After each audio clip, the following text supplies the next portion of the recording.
Kodiak, Bear Malls, entire camping party of 4. August 3rd, 2024. The morning air in Glacier View. Montana carried the crisp promise of what meteorologists would later call a perfect August day. Temperature readings at the ranger station showed a comfortable 68 degrees at 7 a.m., with humidity levels at 32% and wind speeds holding steady at 5 miles per hour from the northwest.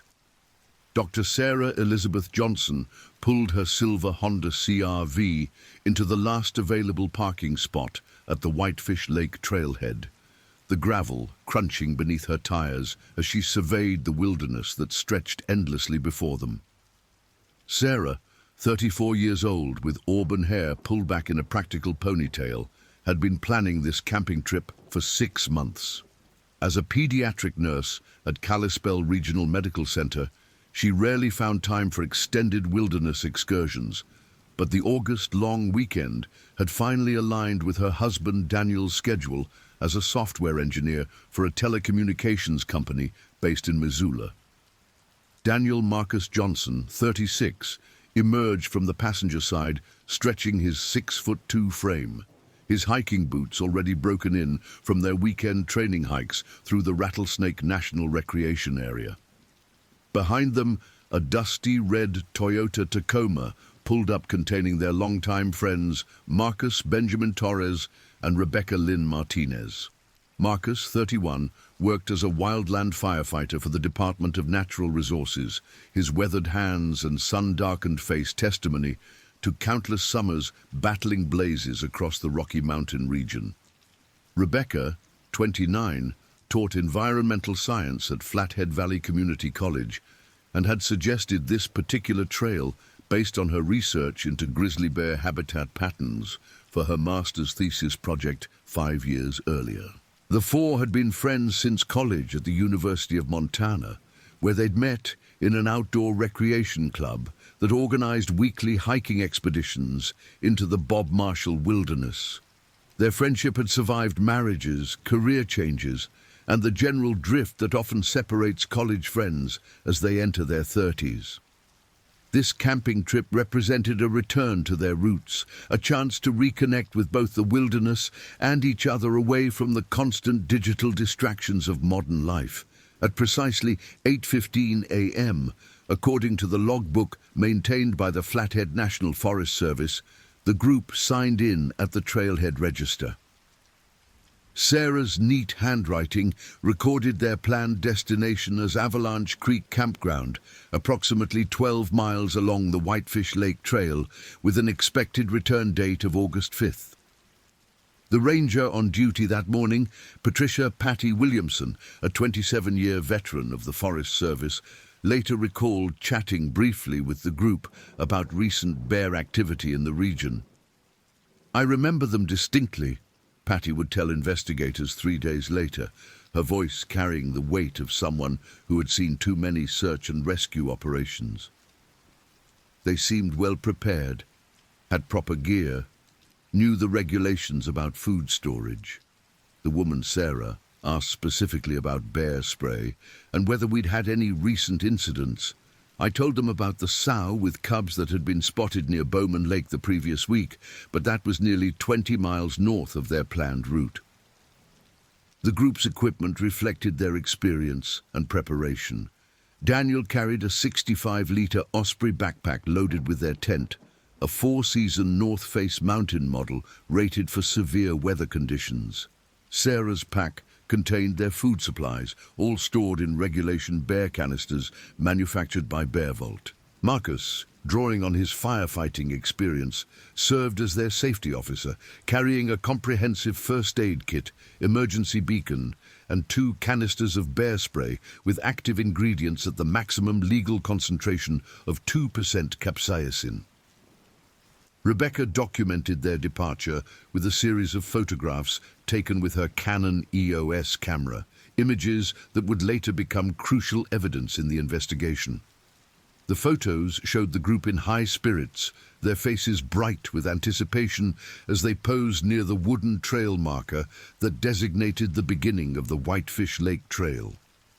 The timestamp on these images read 8:47 a.m. Pacific Daylight Time. The Whitefish Lake Trail, designated as Forest Service Trail 274, winds through some of the most pristine wilderness in northwest Montana.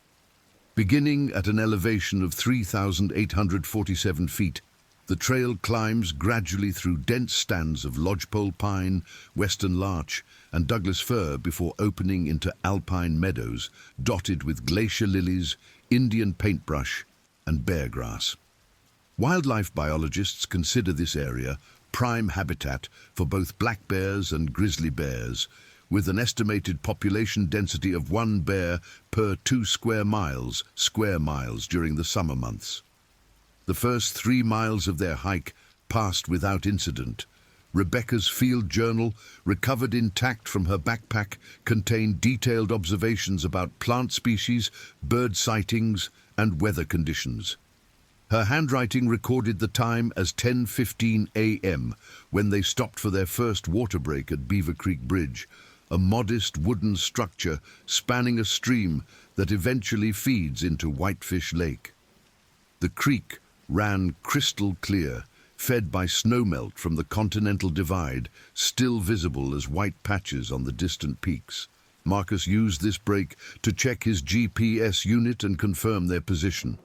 The device, a Garmin GPS Map 66i with satellite communication capabilities, recorded their coordinates as 48 degrees 30 minutes 24 seconds north, 113 degrees 55 minutes 17 seconds west. Their pace averaged 2.3 miles per hour, slightly slower than planned due to frequent photo stops and Rebecca's botanical observations. At this rate, they would reach Avalanche Creek Campground by late afternoon, exactly as intended.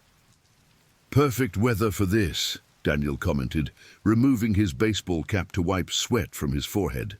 The temperature had risen to 73 degrees, and the morning cloud cover was beginning to dissipate, revealing glimpses of the azure sky that Montana is famous for.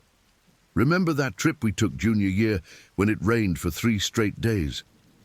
Sarah laughed, the sound carrying across the meadow where they rested.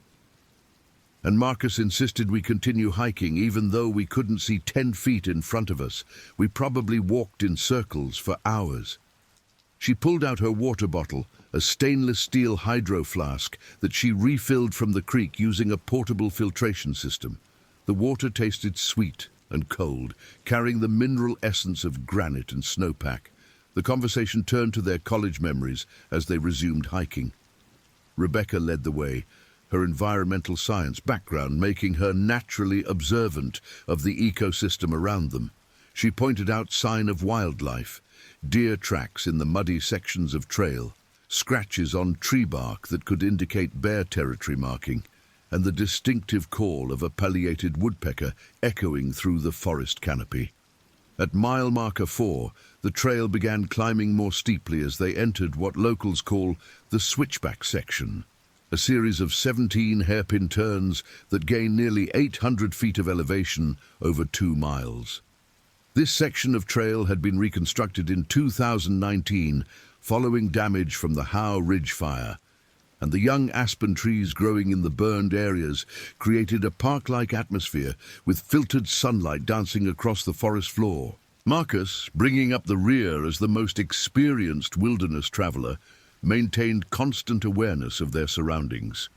His firefighting training had taught him to read the landscape for potential hazards, and he noted several factors that elevated his alertness level. Fresh scat on the trail, too large to be from deer or elk, appeared at mile 4.7. The droppings contained berry seeds and what appeared to be fish scales, indicating an omnivorous diet consistent with bear feeding patterns. "Hold up!" Marcus called to the group as they crested the ridge at mile 5. He knelt beside the trail, examining what appeared to be claw marks on a fallen log. The scratches were deep, penetrating nearly an inch into the wood, and spaced in a pattern suggesting claws approximately 4 inches long. "This is fresh, probably within the last week." Rebecca approached with her camera, documenting the find, while Daniel and Sarah gathered around. "Grizzly?" Sarah asked, her voice carrying a note of concern that she tried to keep casual. Most likely, Marcus confirmed, standing and adjusting his pack straps. The spacing is too wide for a black bear, and see how deep these gouges are? That's serious claw power. He pointed to additional sign nearby, tufts of coarse brown hair caught in the bark of a nearby tree at approximately 7 feet off the ground. And this height suggests a large animal. The discovery sobered the group's mood, but didn't derail their plans. All four were experienced enough to know that bear sign was common in this region, and they had taken appropriate precautions. Their food was properly stored, they carried bear spray, and they planned to follow all recommended protocols for camping in bear country. The National Park Service literature they had studied emphasized that bear encounters, while possible, rarely resulted in serious incidents when proper precautions were followed. They reached the intersection with the Avalanche Creek Trail at 1:47 p.m. according to Marcus's GPS log. This junction, marked by a weathered wooden signpost, offered the first clear view of their destination campground in the valley below. Avalanche Creek Campground consisted of 6 designated camping spots spread along a quarter-mile stretch of creek bottom, each site equipped with a metal fire ring and bear-proof food storage locker. The descent to the campground took 40 minutes, the trail switching back through a mature forest of western red cedar and mountain hemlock.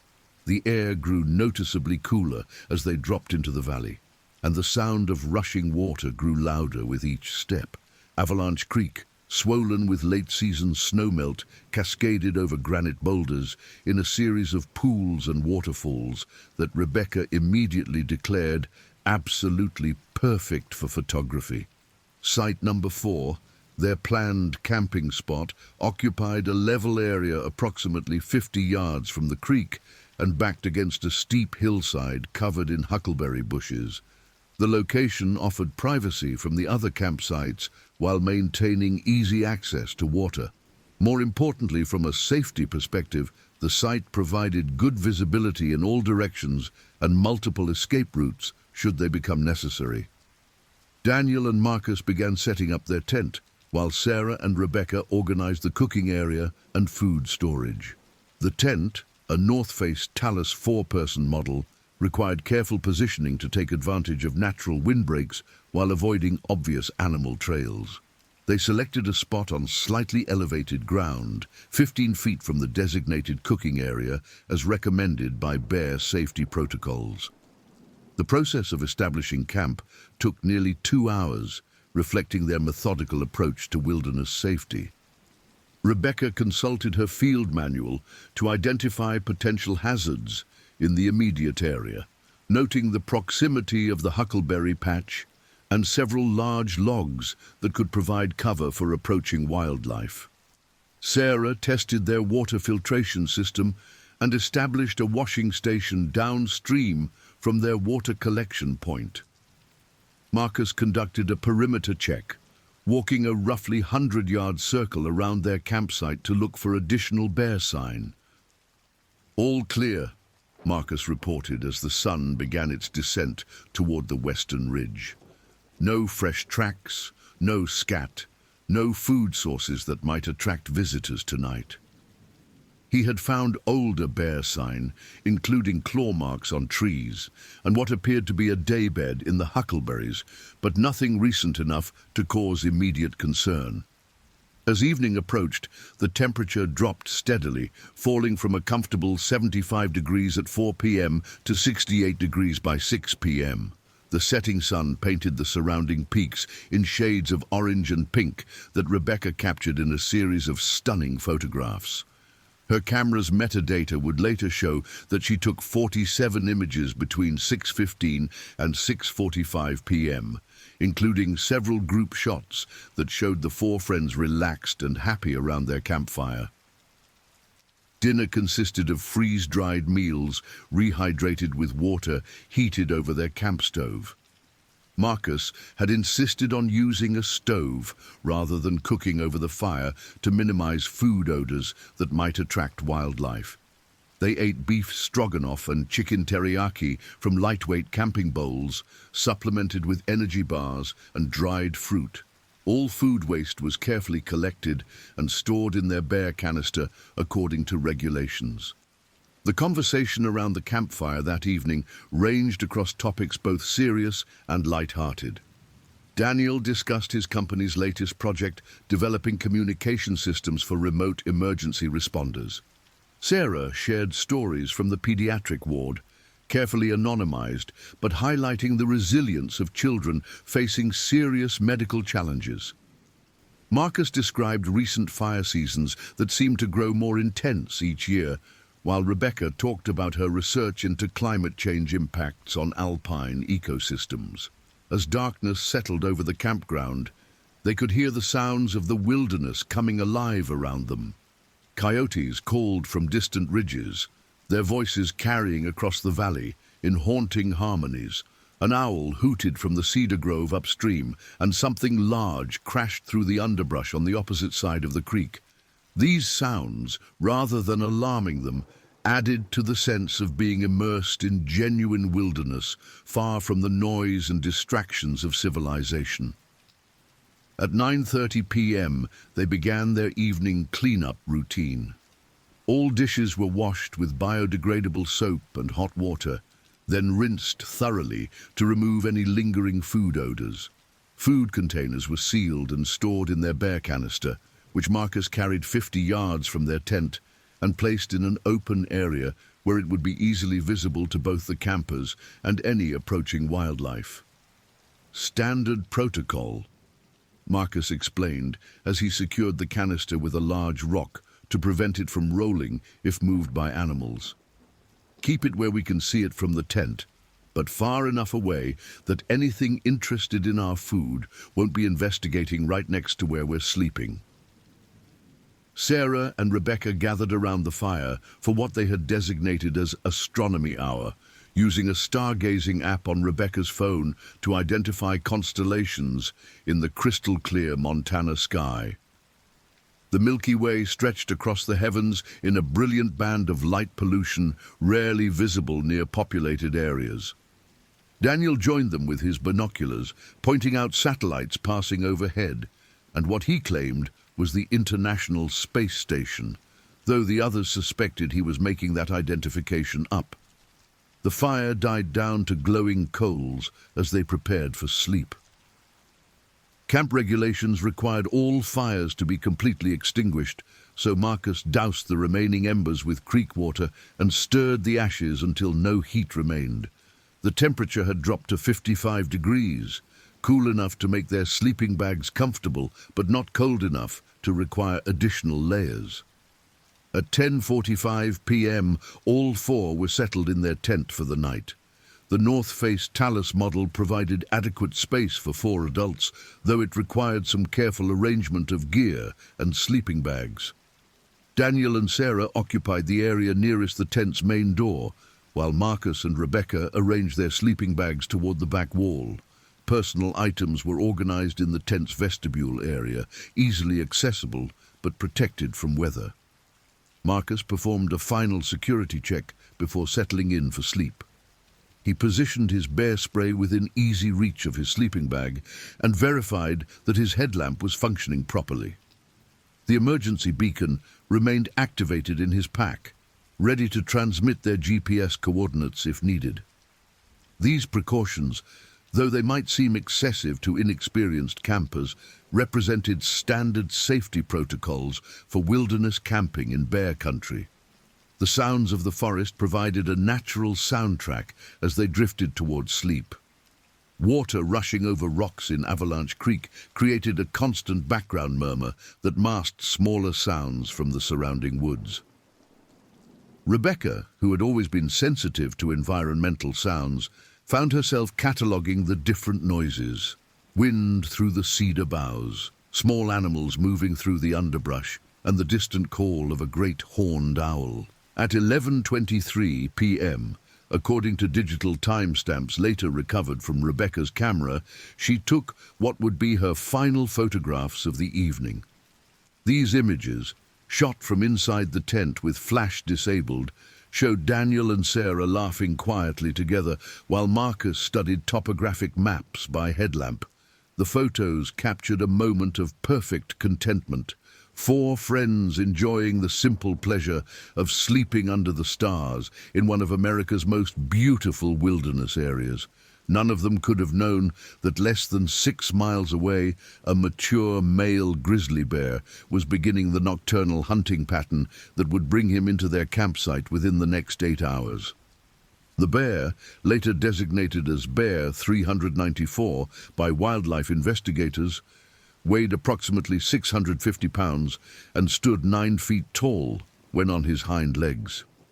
He had been tracked by researchers from the University of Montana's Wildlife Biology program since 2019, when he was first captured and fitted with a GPS collar as part of a long-term study of grizzly bear movement patterns in the Northern Continental Divide ecosystem.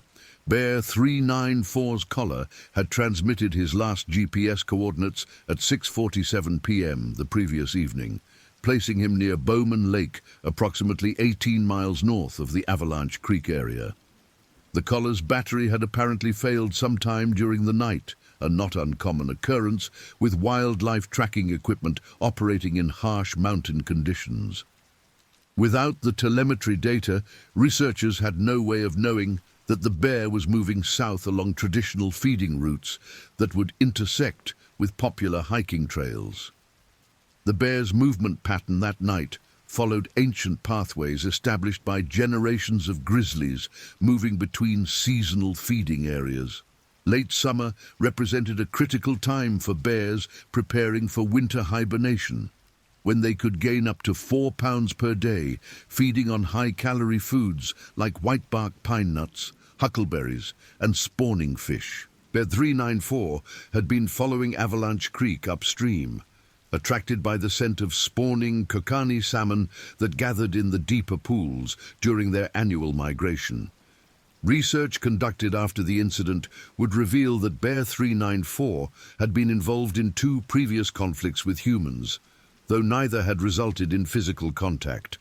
In 2021, he had broken into a cabin near Lake McDonald, causing significant property damage while searching for food.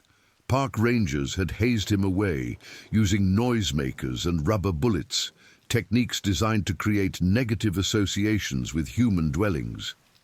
The following year, he had approached a backcountry camping group near Quartz Lake, but had retreated when the campers activated air horns and bear spray. These previous encounters had been carefully documented by wildlife managers who maintained detailed records on every bear in the ecosystem. Bear 394's profile indicated an animal that was food-conditioned but not necessarily aggressive toward humans. However, wildlife biologists understood that individual bears could exhibit unpredictable behavior, particularly during periods of nutritional stress or when protecting territory. As the 4 friends settled into sleep that night, Bear 394 was approximately 3 miles away, following scent trails along Avalanche Creek that would inevitably lead him toward their campsite. The bear's excellent sense of smell, estimated to be 7 times more sensitive than that of a bloodhound, had already detected traces of human presence in the valley. Cooking odors, soap residue, and the general scent signature of 4 humans would have been clearly detectable to the bear from distances exceeding a mile. The bear's approach to the campground was methodical rather than aggressive. Grizzly bears are naturally curious animals, and Bear 394's investigation of the human scent would have been driven primarily by the hope of finding easily accessible food rather than any intent to harm the campers. Unfortunately, the bear's size and strength meant that even a non-aggressive investigation could quickly become deadly if the humans reacted in ways that triggered the bear's defensive responses. At 12:47 a.m., Marcus was awakened by a sound that his firefighting-trained senses immediately identified as something large moving through the forest. The sound was rhythmic and deliberate, suggesting an animal walking rather than the random crashes typically made by smaller wildlife. He lay still in his sleeping bag, listening carefully and trying to determine the direction and distance of the sound. The footsteps seemed to be coming from the huckleberry patch behind their campsite, moving slowly in what appeared to be a search pattern. Marcus could hear the occasional snap of breaking branches and the soft whisper of vegetation being pushed aside by something much larger than a deer or elk. His heart rate increased as he considered the possibilities, but his training had taught him to remain calm and assess threats methodically. "Sarah," Marcus whispered, careful not to alarm his sleeping companions unnecessarily. "Are you awake?" Sarah, who had been lying quietly but not actually sleeping, responded immediately. "Yes. Do you hear that?" Her voice was barely audible, but Marcus could detect the tension in her whisper. "Something big moving around behind us," Marcus confirmed, slowly reaching for his bear spray without making sudden movements that might transmit through the tent fabric. "Probably just passing through, but we should be ready." Daniel and Rebecca were awakened by the whispered conversation, both immediately alert, despite having been deeply asleep moments before. Rebecca's environmental training had included courses in wildlife behavior, and she recognized the methodical nature of the sounds as potentially indicating a large predator investigating their campsite. "How far away?" Daniel asked, his voice barely audible even in the confined space of the tent. Marcus listened carefully before responding. "Maybe 50 yards. Hard to tell exactly with the sound of the creek." He had managed to locate his bear spray and was holding it ready, though he hoped desperately that he wouldn't need to use it. It's moving slowly, like it's looking for something. The sound of footsteps stopped, replaced by a new noise that made all four campers' blood run cold. It was the sound of heavy breathing, deep and rhythmic, much too loud to be coming from any animal smaller than a large bear. The breathing seemed to be coming from the direction of their food storage area, approximately 50 yards from the tent. "The bear canister," Sarah whispered, the realization hitting all of them simultaneously. The bear had found their food storage and was investigating it exactly as it was designed to function. The canister was built to withstand bear attacks while keeping food secure, but its presence would definitely maintain the bear's interest in the immediate area. For the next 20 minutes they listened to sounds that clearly indicated a large bear attempting to access their food storage. The metal canister made distinctive ringing sounds when struck or rolled, and they could hear the bear's frustrated efforts to open or destroy the container. Occasionally, the sounds would pause, followed by the sound of the bear moving around the campsite perimeter, apparently searching for easier food sources. "This is normal," Marcus whispered to his frightened companions. "The canister is doing exactly what it's supposed to do. The bear will eventually give up and move on." His words were intended to be reassuring, and to some extent they were accurate. Most bear encounters with properly stored food ended exactly as he described. Rebecca had been silently timing the encounter using the luminous dial of her watch. At 1:23 a.m., the sounds stopped completely. The sudden silence was almost more unnerving than the noise had been, leaving the four campers straining to hear any indication of where the bear had gone. Creek noise made it impossible to track the animal's movement by sound alone. "Maybe it left," Daniel suggested hopefully, though he made no move to investigate. Marcus was less optimistic. His experience with wildlife had taught him that bears rarely gave up easily when food was involved, and the sudden silence might indicate that the bear was simply changing tactics rather than departing. "Let's give it another hour," he counseled. "If we don't hear anything by then, we can assume it moved on." The hour that followed was the longest any of them had ever experienced. Every small sound seemed amplified and potentially threatening. Wind moving through the trees became the sound of something large approaching. Creek water splashing against rocks became footsteps. The normal night sounds of the forest, which had been so pleasant during their evening around the campfire, now seemed ominous and full of hidden dangers. At 2:15 a.m., Rebecca thought she detected a new smell inside the tent. It was musky and wild, completely different from the clean mountain air they had been breathing. "Do you smell that?" she whispered to the others. Sarah had noticed it too, a strong animal scent that seemed to be growing stronger. "It smells like a zoo," she said, the closest comparison she could make to the powerful odor that was beginning to permeate their tent. The smell was getting stronger because Bear 394 was getting closer. Having failed to access the food storage container, the bear had begun a systematic investigation of the campsite itself. His excellent sense of smell was leading him directly toward the source of the strongest human scent, the tent where 4 people lay sleeping. The bear's curiosity was driven by the hope that these strange creatures might have additional food sources, either on their persons or in their immediate sleeping area. At 2:31 a.m., Marcus saw a shadow pass between their tent and the dying embers of their fire. The shadow was massive, moving slowly and deliberately, clearly investigating their immediate sleeping area. "It's right outside," he breathed, barely making sound at all. The tent fabric, which had seemed like adequate protection during daylight, now seemed pathetically thin as the shadow moved around their shelter. They could hear the bear's breathing clearly now, deep and regular, accompanied by the occasional snuffing sound as the animal investigated their scent. "Nobody move," Marcus instructed, though the others were already frozen with terror. "Don't make any sounds." Bears usually investigate and then leave. Bear 394, however, was not following the script that wilderness safety courses had taught them to expect. Instead of losing interest and moving on, the bear seemed to be becoming more focused on the tent and its occupants. The animal circled their shelter twice, each circuit bringing him closer to the fabric walls. At 2:44 a.m., the bear made physical contact with their tent for the first time.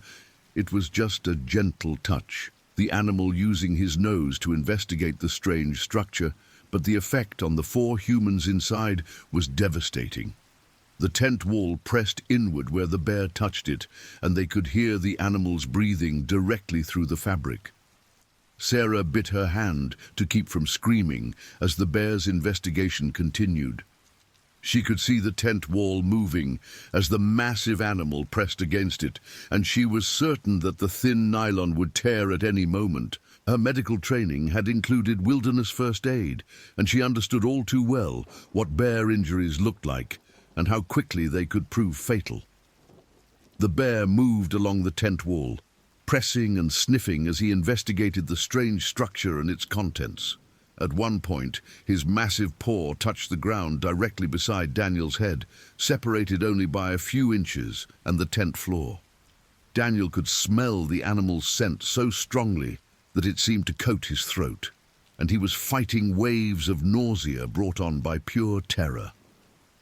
For Marcus, the situation represented a complete failure of everything he thought he knew about wilderness safety. They had followed every recommended protocol, stored their food properly, chosen a safe campsite, and carried appropriate protective equipment. None of that seemed to matter as a 650-pound grizzly bear investigated their tent with increasingly aggressive behavior.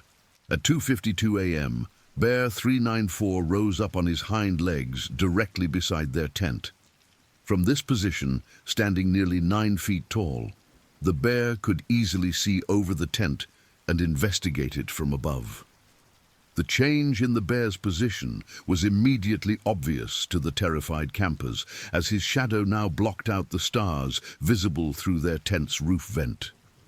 "Oh God," Rebecca whispered, the words barely audible but carrying all the terror she was feeling. She had never imagined that an animal could seem so impossibly large and powerful. Her environmental science training had included studying predator behavior, but experiencing it firsthand was completely different from anything she had read in textbooks. The bear remained in this position for nearly 10 minutes, using his elevated vantage point to thoroughly investigate the tent and its surroundings. During this time, the four humans inside remained motionless, hardly daring to breathe as they waited to see what the bear would do next. The animal's breathing was clearly audible from directly above them, and occasionally they could hear the sound of his nose snuffing as he processed the complex scent information he was gathering. When Bear 394 finally dropped back down to all fours, the impact shook the ground enough to be felt through their tent floor. The bear then began what wildlife behaviorists would later describe as testing behavior, using his claws and teeth to investigate the tent fabric and determine whether it represented any kind of threat or barrier to his investigation. The first claw marks appeared at 3:07 a.m., 4 parallel tears in the tent wall near the foot end where Marcus and Rebecca were lying. The cuts were clean and precise, slicing through the waterproof nylon as if it were tissue paper. Bear 394 was not attempting to enter the tent at this point. He was simply using his natural tools to investigate an unfamiliar object that stood between him and his curiosity about the humans inside. "The wall is torn," Marcus whispered urgently to his companions. Through the tears, he could see the bear's massive form silhouetted against the starlit forest. The animal was so close that Marcus could have reached through the holes and touched the bear's fur, though such an action would have been suicidal. The sight of the torn tent wall pushed Sarah beyond her ability to remain calm. She began hyperventilating, her breathing becoming rapid and shallow as panic overwhelmed her medical training. Daniel moved as quietly as possible to comfort her, but any movement inside the tent seemed to intensify the bear's interest in their shelter. Bear 394's testing behavior escalated when he detected the increased activity inside the tent. The bear interpreted the movement as a sign that his investigation was producing results, and he became more aggressive in his efforts to understand what was inside the strange structure. Additional claw marks appeared in rapid succession, creating a pattern of tears that compromised the tent's structural integrity. At 3:19 a.m., disaster struck when Rebecca, paralyzed by terror and unable to control her bodily functions, lost bladder control. The scent of human urine, concentrated in the confined space of the tent, created a powerful attractant that triggered an immediate response from Bear 394. The bear's investigation became focused and intense, directed specifically toward the area where Rebecca was lying. Something's wrong, Marcus realized, though he couldn't immediately identify what had changed. The bear's behavior had shifted from curious investigation to something more purposeful and aggressive. The animal was no longer simply exploring. He was trying to access something specific inside the tent. Bear 394 began using his claws more aggressively, attempting to enlarge the holes he had already created in the tent wall. The sound of ripping fabric filled the night air as the bear worked to create an opening large enough for his massive head. His breathing had become heavier and more rapid, indicating increased excitement and arousal. "He's trying to get in," Daniel stated the obvious, his voice tight with terror. The bear's intentions were no longer ambiguous. This was not a casual investigation that would end with the animal losing interest and wandering away. This was a focused attempt to access the tent and its contents. Marcus made the decision that would haunt him for the rest of his life. Realizing that their passive strategy was failing, he decided to deploy his bear spray in an attempt to drive the animal away before it could gain access to their tent. With shaking hands, he removed the safety cap from the bear spray canister and prepared to defend his friends. "I'm going to spray him," Marcus announced to the others. "When I do, be ready to run for the trees." And it was a desperate plan with little chance of success, but remaining passively in the tent was clearly not working. Bear 394's head appeared in the enlarged opening just as Marcus activated the bear spray. The pressurized capsaicin shot out in an orange cone, striking the bear directly in the face and eyes. The bear's reaction was immediate and violent, a roar of pain and rage that echoed across the valley and would later be heard by campers more than 2 miles away. Instead of retreating as Marcus had hoped, Bear 394's response to the bear spray was to attack the source of his pain. The massive animal lunged forward, his head and shoulders forcing their way through the tent opening as he sought to eliminate the threat that had caused him such intense discomfort. The tent collapsed under the bear's weight as he forced his way inside, trapping all 4 humans beneath fabric and aluminum poles. In the chaos that followed, normal time seemed to stop, and events unfolded with the slow-motion clarity that trauma survivors often report. Each detail would be burned into the memories of those who survived, creating images that would haunt their dreams for years to come. Daniel, lying closest to the point where the bear entered, was the first to be struck by the animal's massive paws. The impact drove the air from his lungs and cracked 2 ribs, but the initial blow was relatively minor compared to what would follow. Bear 394, still blinded and enraged by the bear spray, was striking out wildly at anything within reach. Sarah's scream pierced the night air as she watched her husband disappear beneath the bear's massive form. The sound of her voice seemed to focus the bear's attention on her, and the animal turned toward the new source of noise. Sarah's medical training had not prepared her for the sight of a grizzly bear's face at close range, the massive teeth and powerful jaws that could crush bone with ease. Marcus was attempting to reach the tent's main door when the bear's weight shifted and pinned him beneath one of the collapsed tent poles. He could hear Rebecca sobbing somewhere in the tangle of fabric and gear, but the chaos made it impossible to determine exactly where anyone was located. The bear seemed to be everywhere at once, a massive presence that filled their entire world. Bear 394's attack was not malicious in the way humans understand malice. The animal was responding to perceived threats and irritants with the tools and instincts that had been refined over millions of years of evolution. The bear spray had created intense pain and temporary blindness, triggering defensive responses that made the bear see the humans as enemies rather than simply curious objects to be investigated. The first serious injury occurred when Bear 394's claws raked across Sarah's left shoulder and upper arm. The claws, each nearly 4 inches long and honed to razor sharpness by constant use, sliced through her sleeping bag and the layers of clothing beneath as if they offered no protection at all. Blood immediately began flowing from 4 parallel gashes that extended from her shoulder blade to her elbow. Sarah's screams intensified as she felt the bear's claws tear through her flesh, but the sound only served to further agitate the already enraged animal. Bear 394's response was to pin her down with one massive paw while using his teeth to investigate this source of noise and movement.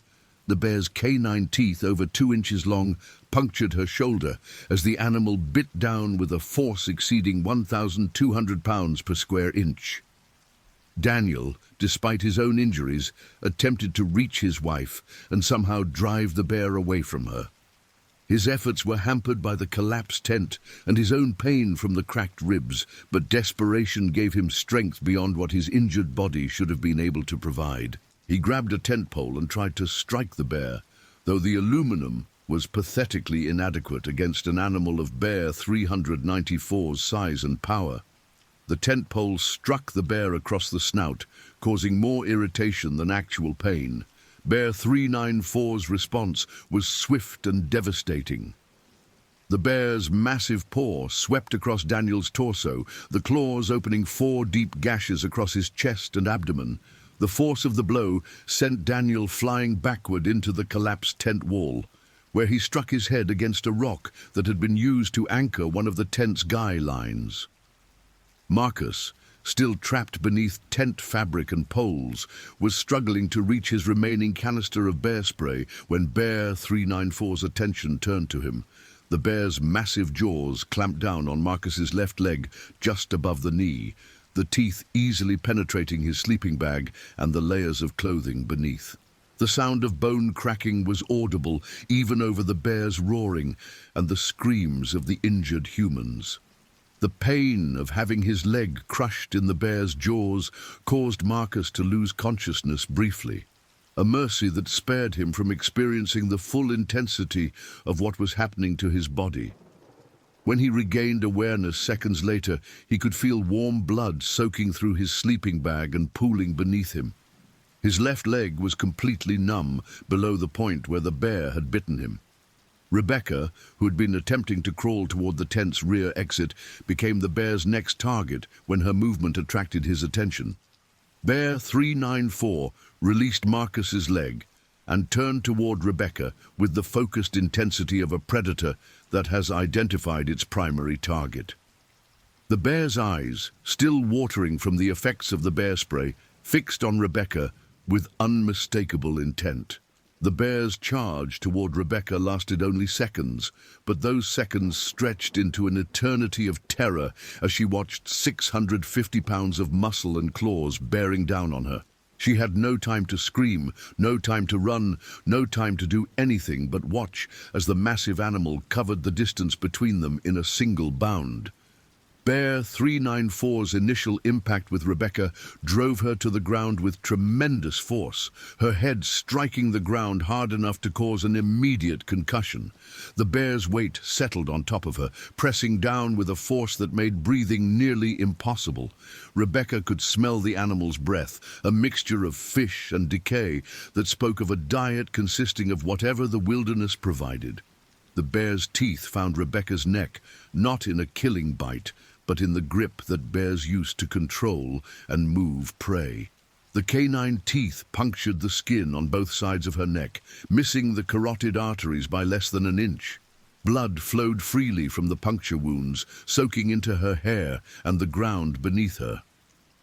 For Daniel, watching the bear attack Rebecca while his wife lay bleeding and possibly dying nearby, created a psychological break that would never fully heal. The sight of his friends being mauled while he lay helpless, injured and unable to provide any meaningful assistance violated every instinct and value that defined him as a human being. The trauma of helplessness would prove to be as lasting as any physical injury.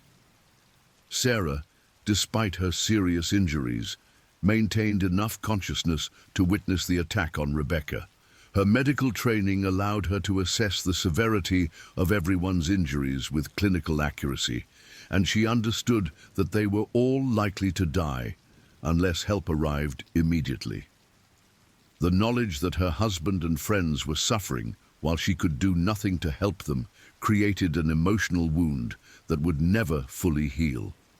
Marcus, his left leg mangled and bleeding heavily, attempted to activate his emergency beacon with his remaining functional hand.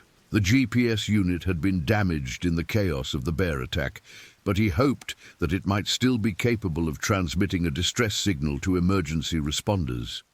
His movements were weak and uncoordinated due to blood loss, but desperation drove him to continue trying. Bear 394's attack continued for approximately 8 more minutes, though time had lost all meaning for the 4 humans trapped beneath the collapsed tent with an enraged grizzly bear. The bear's behavior during this period was consistent with what wildlife experts call defensive aggression. The animal was not feeding or attempting to kill, but was instead neutralizing what he perceived as ongoing threats to his safety.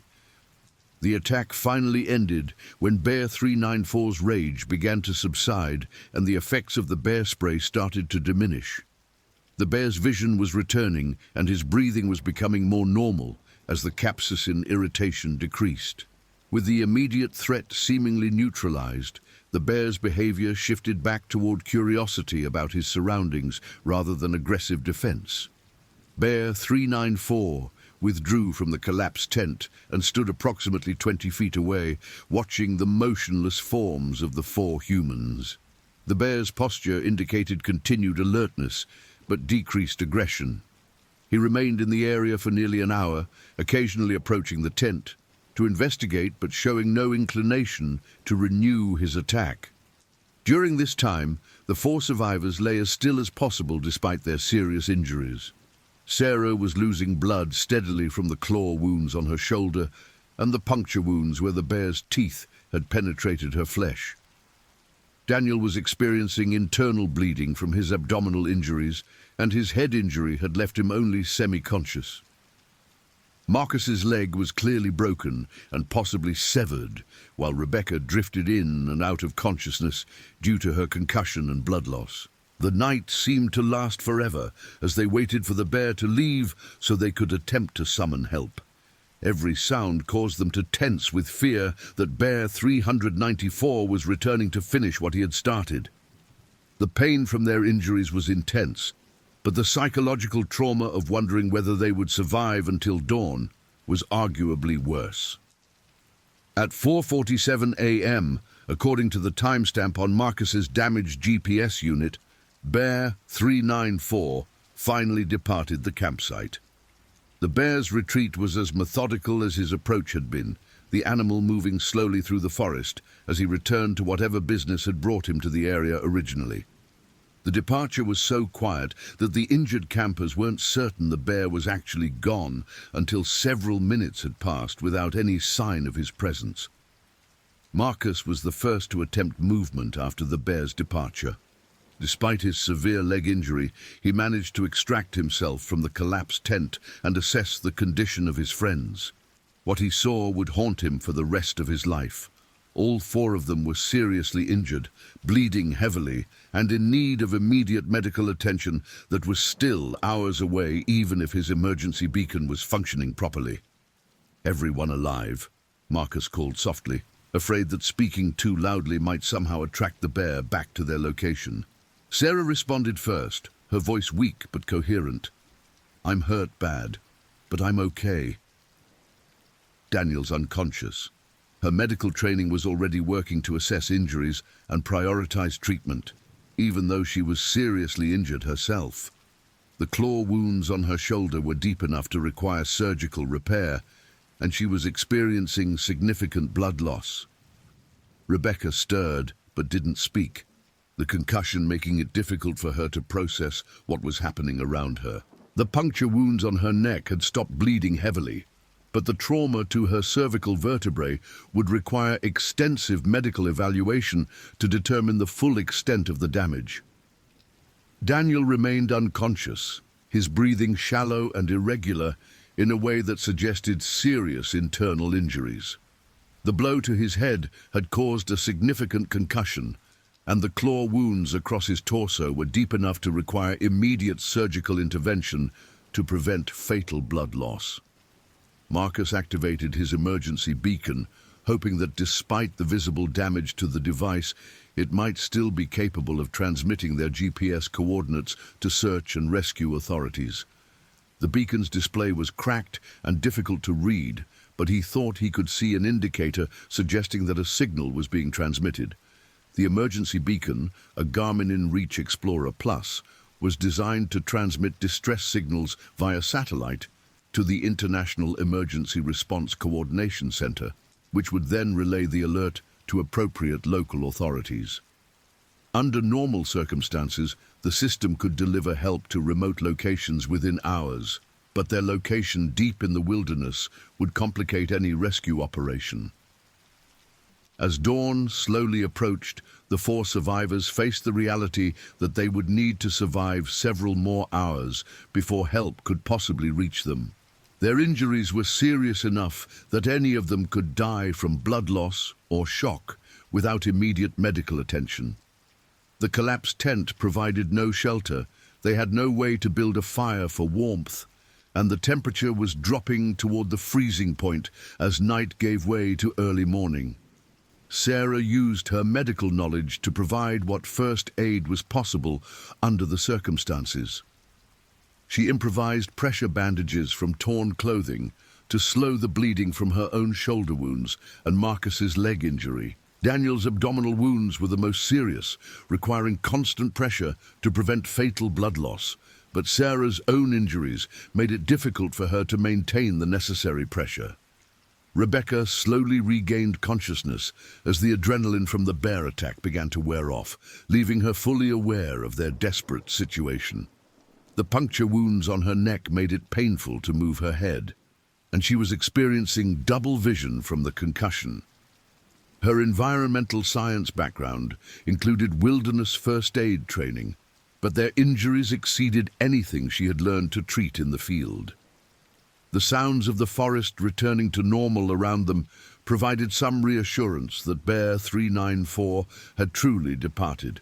Birds began singing as dawn approached, and they could hear small animals moving through the underbrush. These normal sounds suggested that the massive predator was no longer in the immediate area, reducing the fear that he might return to finish his attack. At 5:23 a.m., Marcus thought he heard the distant sound of helicopter rotors, though he couldn't be certain whether it was real or a product of wishful thinking and possible shock. The sound, if it was real, seemed to be coming from the north, possibly indicating that search and rescue operations were already beginning. The emergency beacon had apparently succeeded in transmitting their location. The sound of helicopters became clearer over the next 20 minutes, growing louder as aircraft approached their location. Marcus used his remaining strength to wave a torn piece of bright orange tent fabric, hoping to signal their position to the rescue teams. The helicopter noise was definitely real, and it seemed to be conducting a search pattern over their area. Sarah felt a surge of hope as she heard the helicopters approaching, but her medical training reminded her that they were not safe yet.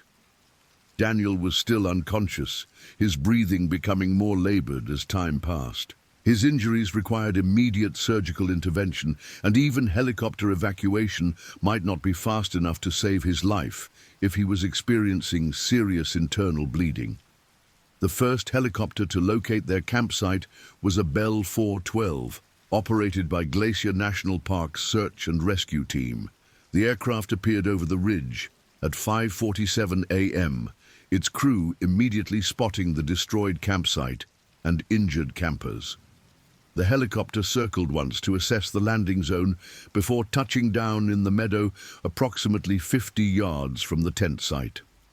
Paramedic Jason Rodriguez was the first rescuer to reach the injured campers, his initial assessment confirming that all four had sustained serious injuries requiring immediate evacuation.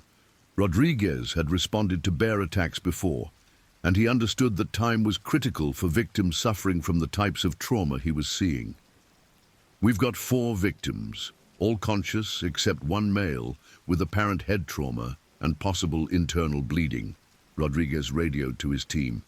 "We need a second helicopter and a full trauma response at the receiving hospital."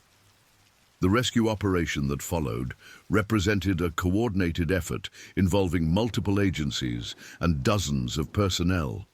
In addition to the Glacier National Park rescue team, responders included personnel from the Flathead County Sheriff's Office, Flathead National Forest Service, and Alert Helicopter Service. The complex logistics of extracting 4 seriously injured people from a remote wilderness location required careful coordination and expert medical care. Daniel was prioritized for the first helicopter evacuation due to the severity of his injuries. Paramedics established intravenous access and began fluid resuscitation while preparing him for transport. His blood pressure was dangerously low, and his pulse was rapid and weak, indicating significant blood loss and possible shock. Sarah, despite her own serious injuries, insisted on providing medical information about Daniel's condition to the paramedics. Her training as a pediatric nurse gave her valuable insight into trauma care, and she was able to provide important details about the sequence of injuries and estimated blood loss that helped guide treatment decisions. Marcus was evacuated on the second helicopter, his mangled leg requiring immediate surgical evaluation to determine whether amputation would be necessary. The bone was clearly fractured, and the soft tissue damage was extensive. Paramedics administered morphine for pain control and established IV access for fluid replacement. Rebecca's evacuation was complicated by the potential for spinal cord injury from the puncture wounds to her neck. Paramedics carefully immobilized her cervical spine using a rigid collar and backboard before moving her to the helicopter. The concussion made it difficult for her to answer questions about her symptoms, requiring medical personnel to assume the worst-case scenario for treatment purposes. Sarah was the last to be evacuated, her medical knowledge allowing her to accurately communicate the severity of her injuries to rescue personnel. The claw wounds on her shoulder were deep and would require surgical repair, but they were not immediately life-threatening. Her ability to provide detailed information about everyone's injuries proved invaluable to the rescue teams. The helicopter flights to Kalispell Regional Medical Center took approximately 20 minutes each, with medical personnel providing continuous care during transport. Daniel remained unconscious throughout the flight, requiring artificial ventilation to maintain adequate oxygen levels. His condition was critical, and trauma surgeons were standing by to begin emergency surgery as soon as he arrived. The first helicopter carrying Daniel touched down at the hospital's helipad at 6:31 a.m., where a full trauma team was waiting to receive him. Dr. Michael Chen, the hospital's chief trauma surgeon, took immediate control of Daniel's care, ordering blood typing and cross-matching for emergency transfusion while conducting a rapid assessment of his injuries. Daniel's condition deteriorated further during the initial examination, his blood pressure dropping to dangerous levels despite ongoing fluid resuscitation. Dr. Chen made the decision to proceed immediately to emergency surgery without waiting for complete diagnostic studies. The priority was to stop the internal bleeding that was threatening Daniel's life. The surgical exploration revealed extensive damage to Daniel's abdominal organs, including a lacerated liver and injured spleen caused by the bear's claws. Dr. Chen and his team worked for over 4 hours to repair the damage, requiring multiple units of blood transfusion to replace what Daniel had lost during the attack and subsequent bleeding. Marcus arrived at the hospital 23 minutes after Daniel, his leg injury requiring immediate evaluation by orthopedic surgeon Dr. Patricia Walsh. X-rays revealed multiple fractures of the femur and tibia, along with extensive soft tissue damage that had destroyed major blood vessels and nerves. The question was whether the leg could be saved or whether amputation would be necessary. Dr. Walsh consulted with vascular surgeons and plastic surgery specialists before deciding to attempt salvage of Marcus's leg. The operation would require multiple procedures over several weeks, with no guarantee that the leg would ever function normally again. However, the alternative of immediate amputation seemed premature, given Marcus's young age and overall health. Rebecca's medical team was led by neurosurgeon Dr. James Park, who conducted a detailed evaluation of the puncture wounds to her neck. CT scans and MRI studies were ordered to assess for damage to the cervical spine and major blood vessels. The bear's teeth had come dangerously close to the carotid arteries and jugular veins, and even minor damage to these structures could prove fatal. Fortunately, Rebecca's imaging studies showed no damage to major blood vessels or the spinal cord. The puncture wounds were primarily soft tissue injuries that would heal with proper care. However, the concussion she had sustained required careful monitoring for signs of increased intracranial pressure or other complications. Sarah's treatment was relatively straightforward compared to her companion's injuries. The claw wounds on her shoulder required surgical cleaning and repair, but they had not damaged any major structures. Plastic surgeon Dr. Angela Thompson performed the repair, working to minimize scarring while ensuring proper healing of the deep tissue layers. During Sarah's surgery, she was able to provide additional details about the bear attack to investigators from the Montana Fish, Wildlife and Parks Agency. Her account of the incident would prove crucial for understanding how the attack had developed and what might be done to prevent similar incidents in the future. The investigation into the bear attack began within hours of the rescue operation, led by bear management specialist Tom Harrison from Montana Fish, Wildlife and Parks. Harrison had investigated dozens of bear incidents during his career, but the severity of this attack was unusual for the region. Most bear encounters resulted in minor injuries or property damage, not the life-threatening trauma that all 4 campers had sustained. Harrison's initial site investigation revealed evidence consistent with the survivors' accounts of the incident. The destroyed campsite showed clear signs of a large bear's presence, including claw marks on trees, scat samples, and paw prints in the soft ground near Avalanche Creek. The damaged tent and scattered gear painted a clear picture of the violence that had occurred. The bear canister that had originally attracted Bear 394 to the campsite was found approximately 200 yards away, apparently carried off by the bear after the attack.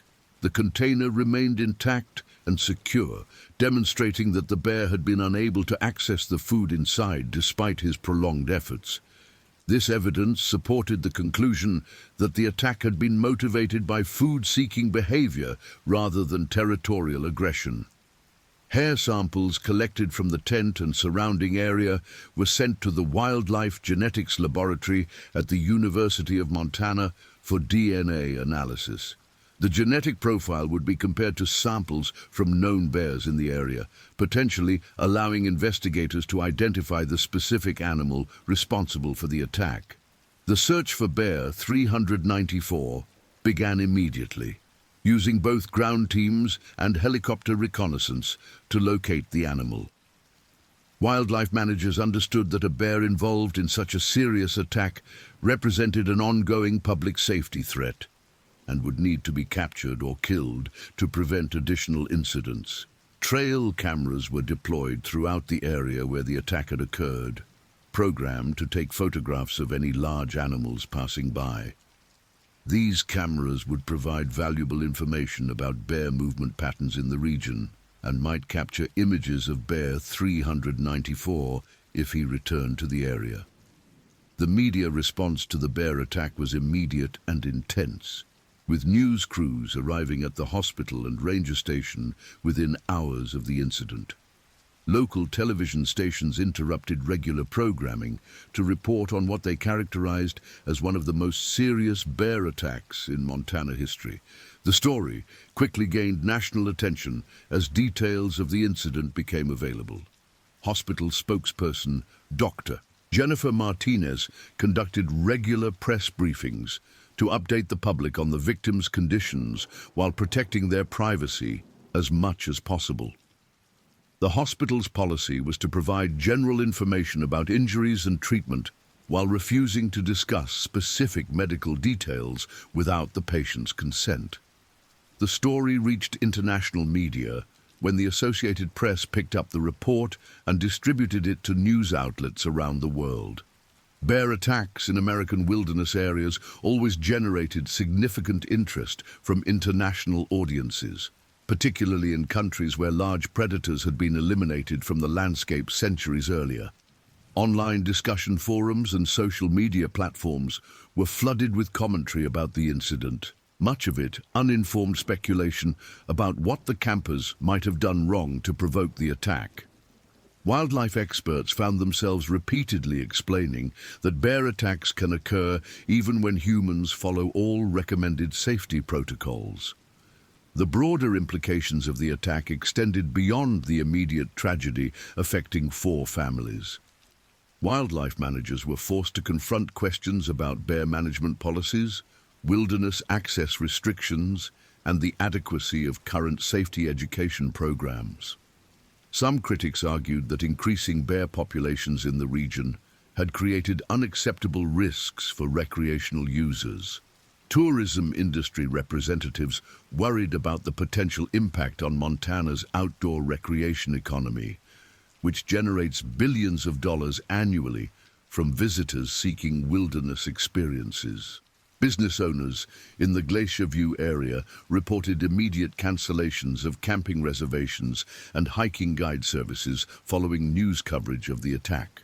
Conservation groups defended current bear management practices, arguing that grizzly bears were still recovering from near extinction in the lower 48 states and deserved protection even when individual animals came into conflict with humans. The debate highlighted the ongoing tension between wildlife conservation goals and public safety concerns. Daniel's condition remained critical for several days following the surgery, his recovery complicated by infections and additional internal bleeding that required further operations. Dr. Chen's team fought to stabilize him while his family maintained a constant vigil at his bedside.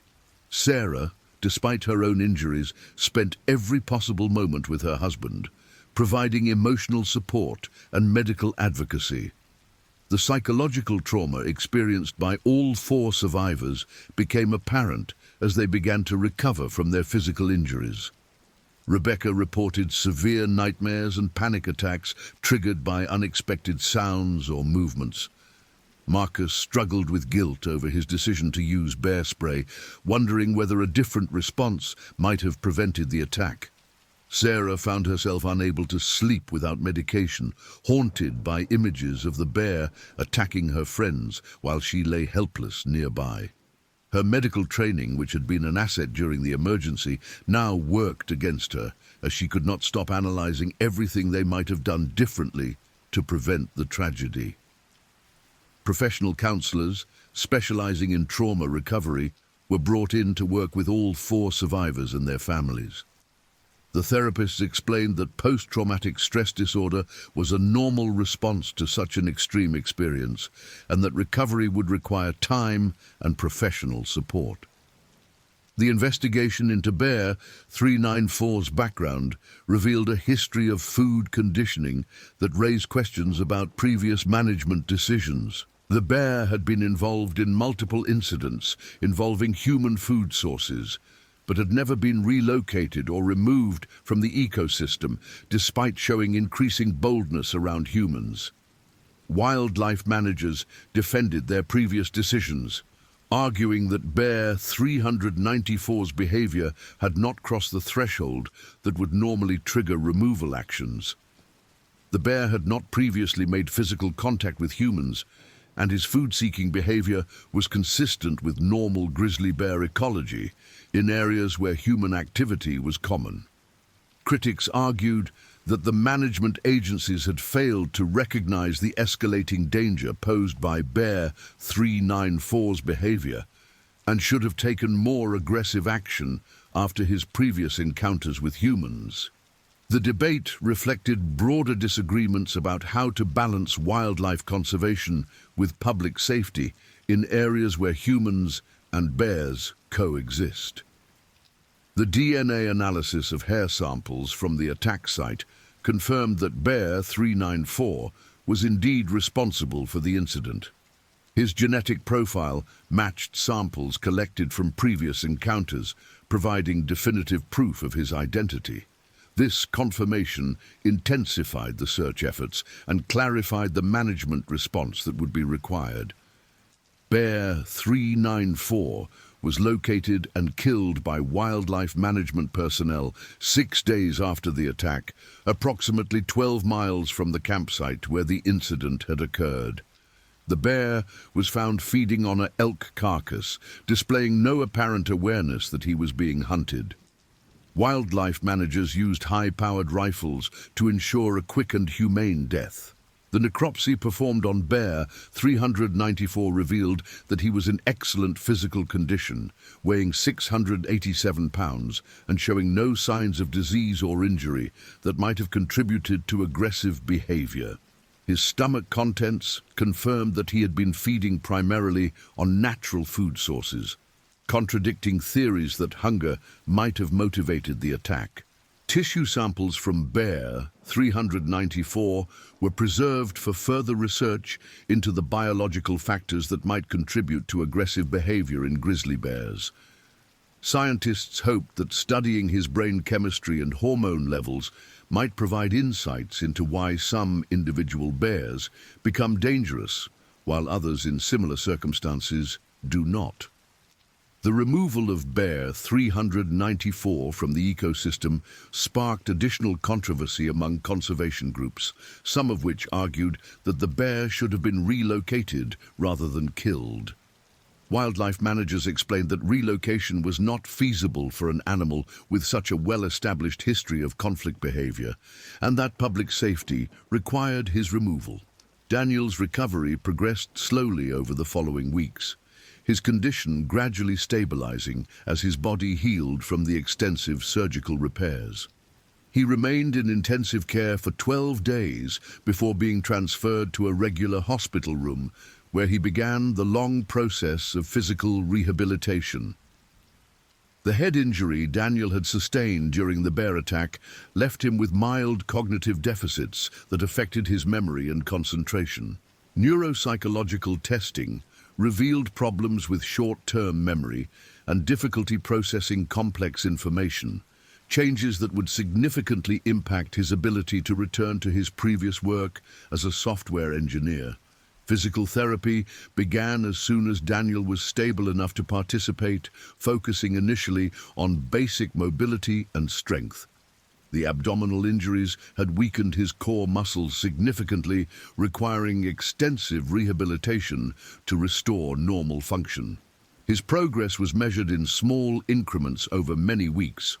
Marcus's leg reconstruction required 3 separate surgeries over a 6-week period, with orthopedic surgeons working to repair the extensive bone and soft tissue damage caused by Bear 394's bite. The procedures involved inserting metal plates and screws to stabilize the fractures, while microsurgeons attempted to repair damaged blood vessels and nerves. Despite the heroic efforts of his surgical team, Marcus's left leg never regained normal function. He was left with permanent disability, requiring the use of a cane for walking and chronic pain that would affect him for the rest of his life. His career as a wildland firefighter was over, forcing him to completely rebuild his professional identity. Rebecca's physical recovery was the most complete among the 4 survivors, her injuries healing without major complications. However, the psychological trauma proved more challenging to overcome. She was unable to return to her teaching position immediately, requiring extended medical leave to address the post-traumatic stress disorder that developed following the attack. Sarah's shoulder wounds healed well under Dr. Thompson's care, leaving minimal scarring despite the severity of the initial injury. However, she experienced nerve damage that caused persistent numbness in her left arm and reduced range of motion that would require ongoing physical therapy. The impact on the survivors' families was profound and lasting. Daniel and Sarah's parents flew in from out of state to provide support during the recovery period, with Daniel's mother taking extended leave from her job to help with his care.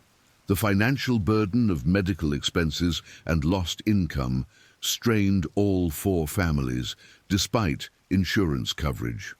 Marcus's wife, Jennifer, struggled to cope with her husband's disability and personality changes following the trauma. Their marriage, which had been strong before the attack, became strained as Marcus battled depression and chronic pain. The couple eventually sought counseling to help them navigate their new reality. Rebecca's relationship with her longtime boyfriend ended 6 months after the attack, when he proved unable to cope with her emotional needs during recovery. The breakup added another layer of loss to an already traumatic period in her life, reinforcing feelings of isolation and abandonment. The legal ramifications of the bear attack included multiple lawsuits filed against various government agencies responsible for wilderness management. The survivors and their families alleged that inadequate warnings about bear activity and poor management of known problem bears had contributed to the severity of the incident. Federal and state attorneys defended the agency's actions, arguing that the campers had been provided with appropriate safety information and that Bear 394's behavior could not have been predicted based on his previous encounters. The legal proceedings dragged on for years, adding stress to the survivors' recovery process. Insurance companies became involved in complex negotiations over coverage for the extensive medical expenses incurred by all four survivors. Some insurers initially attempted to deny claims based on the argument that bear attacks constituted an inherently risky activity not covered under standard policies. The workers' compensation claim filed by Marcus proved particularly contentious, as his employer's insurance company argued that his injuries had occurred during personal recreation time rather than work-related activities. The distinction was crucial for determining coverage for his ongoing medical needs and disability benefits. 1 year after the attack, Daniel had returned to limited work duties with significant accommodations for his cognitive deficits. His employer had modified his position to reduce the complexity of his assignments and provided additional support for tasks requiring sustained concentration. While grateful for the opportunity to work, Daniel struggled with the knowledge that he would never again be capable of the high-level problem-solving that had defined his career. Marcus had begun training for a new career in wildlife management, hoping to channel his experience into preventing similar tragedies.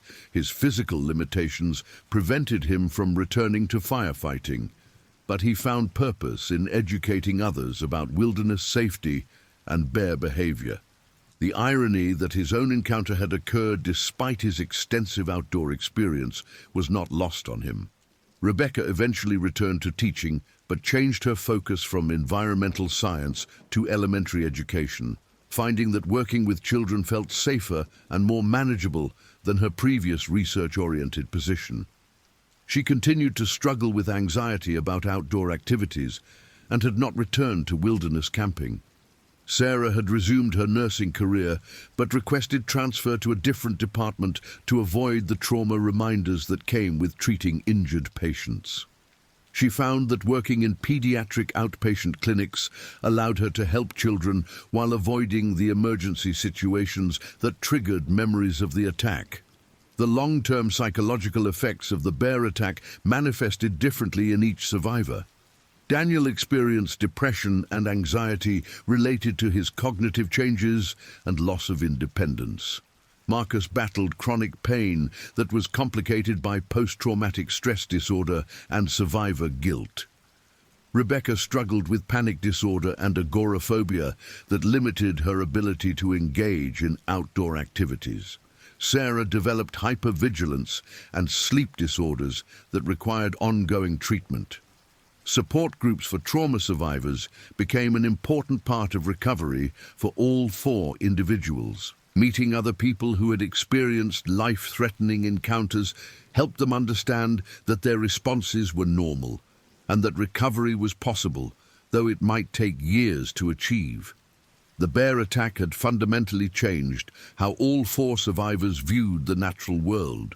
Where they had once found peace and restoration in wilderness settings, they now experienced anxiety and fear. The knowledge that such violence could emerge from an environment they had loved and trusted created a sense of betrayal that was difficult to overcome. Professional counselors worked with each survivor to help them develop new relationships with outdoor activities that acknowledged both the beauty and the dangers of wilderness environments. For some, this meant complete avoidance of backcountry areas. For others, it involved gradual reintroduction to outdoor activities with extensive safety precautions. The families of the survivors also required psychological support to cope with the trauma of nearly losing their loved ones. Parents, spouses and children struggled with their own fears about wilderness activities and worried constantly about the ongoing effects of the attack on their family members. Changes in wilderness management policies resulted from the investigation into the bear attack. New protocols were implemented for tracking and managing bears with histories of human conflict, including more aggressive relocation and removal decisions for animals showing escalating problematic behavior. Enhanced bear education programs were developed for visitors to wilderness areas, with more detailed information about recognizing and responding to bear encounters.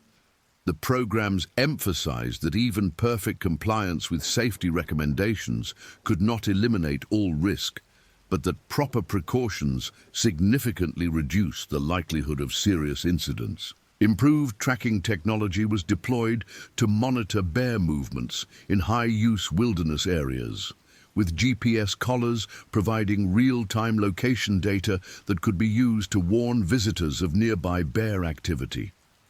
The system represented a significant investment in public safety technology for wilderness management. Research into bear behavior and psychology was expanded following the attack, with scientists seeking to better understand the factors that cause some individual bears to become dangerous while others do not. The work hoped to develop better predictive models for identifying potentially problematic animals before they cause serious harm. 5 years after the attack, the 4 survivors had built new lives around their changed circumstances. Daniel had accepted his cognitive limitations and found satisfaction in his modified career, though he continued to mourn the loss of his previous capabilities. His marriage to Sarah had been strengthened by their shared trauma and recovery process. Marcus had become a respected voice in wilderness safety education, speaking at conferences and training programs about bear encounter prevention and response. His personal experience gave weight to his message, though he continued to struggle with guilt over decisions made during the attack. Rebecca had married a fellow teacher who understood and supported her need for a quieter, safer lifestyle. She had found peace in her new career and had gradually begun hiking again on well-traveled trails close to populated areas. The wilderness still called to her, but in a different voice than before.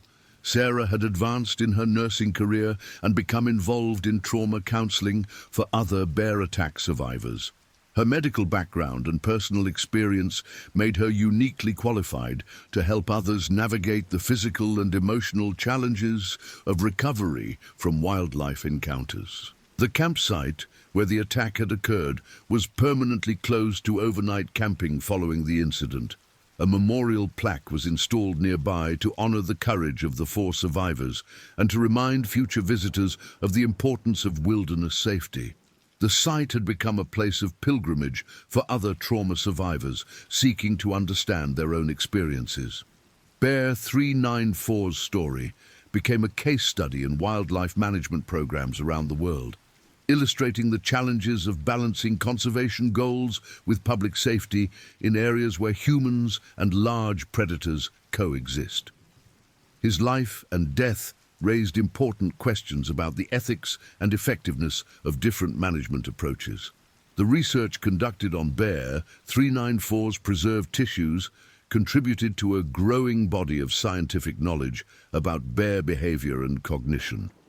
While no single factor was identified as causing his aggressive behavior, the studies added to understanding of the complex relationship between genetics, environment, and individual personality in determining how wild animals respond to human presence. Media coverage of the bear attack gradually faded from public attention, replaced by other wilderness tragedies and natural disasters that briefly captured public interest before being forgotten. However, the incident continued to influence policy discussions and safety education programs throughout the region. The economic impact of the attack on local tourism was significant but temporary, with visitor numbers returning to normal levels within 2 years. However, the incident had permanently changed how many people thought about wilderness recreation, adding an element of fear that had not previously existed for many outdoor enthusiasts. Legal proceedings related to the attack were finally resolved 7 years later, with modest settlements paid to the survivors by government agencies while admitting no wrongdoing. The legal costs exceeded the settlement amounts, but the families felt vindicated in their efforts to hold management agencies accountable for public safety. Insurance reforms resulted from the complex coverage disputes that arose from the bear attack, with clearer language about wilderness recreation risks and coverage limitations. The changes helped future victims understand their coverage, but did not necessarily improve the adequacy of protection for such catastrophic events. The four friends who had entered the wilderness seeking adventure and connection with nature had found something entirely different. Their shared trauma had created bonds that would last for the rest of their lives, but it had also fundamentally altered their relationships with each other and with the natural world they had once loved unconditionally. 10 years after the attack, annual reunions brought the four survivors together to commemorate their survival and support each other's ongoing recovery. These gatherings served as both celebration and memorial, acknowledging the people they had been before the attack while honoring who they had become through their shared struggle to rebuild their lives. The wilderness that had been the site of their trauma continued to exist as it had for millennia, indifferent to human tragedy and triumph alike. Bears still move through the valleys and meadows, following ancient patterns of survival that occasionally brought them into conflict with the human visitors who sought temporary refuge in their domain. The story of Bear 394 and his encounter with four friends on a camping trip became a reminder of the fundamental truth that wilderness areas remain wild places where natural forces operate according to their own logic rather than human expectations. The attack had been neither malicious nor meaningless, but simply the result of two species occupying the same space with incompatible needs and responses. For the survivors, the knowledge that they had faced the worst that nature could offer and had emerged alive, if forever changed, became a source of strength as they navigated the challenges of their altered lives. They had learned that survival was not just about the physical act of staying alive, but about the much more difficult task of rebuilding meaning and purpose after trauma had shattered their previous understanding of the world. The legacy of their experience would continue to influence wilderness safety practices, wildlife management policies, and trauma recovery programs for years to come. Their willingness to share their story, despite the pain of reliving it, helped educate others about both the risks and the resilience that define the human relationship with wild places. In the end, the bear attack that had seemed like a random act of violence revealed itself to be part of the larger story of how humans and wildlife coexist in an increasingly crowded world.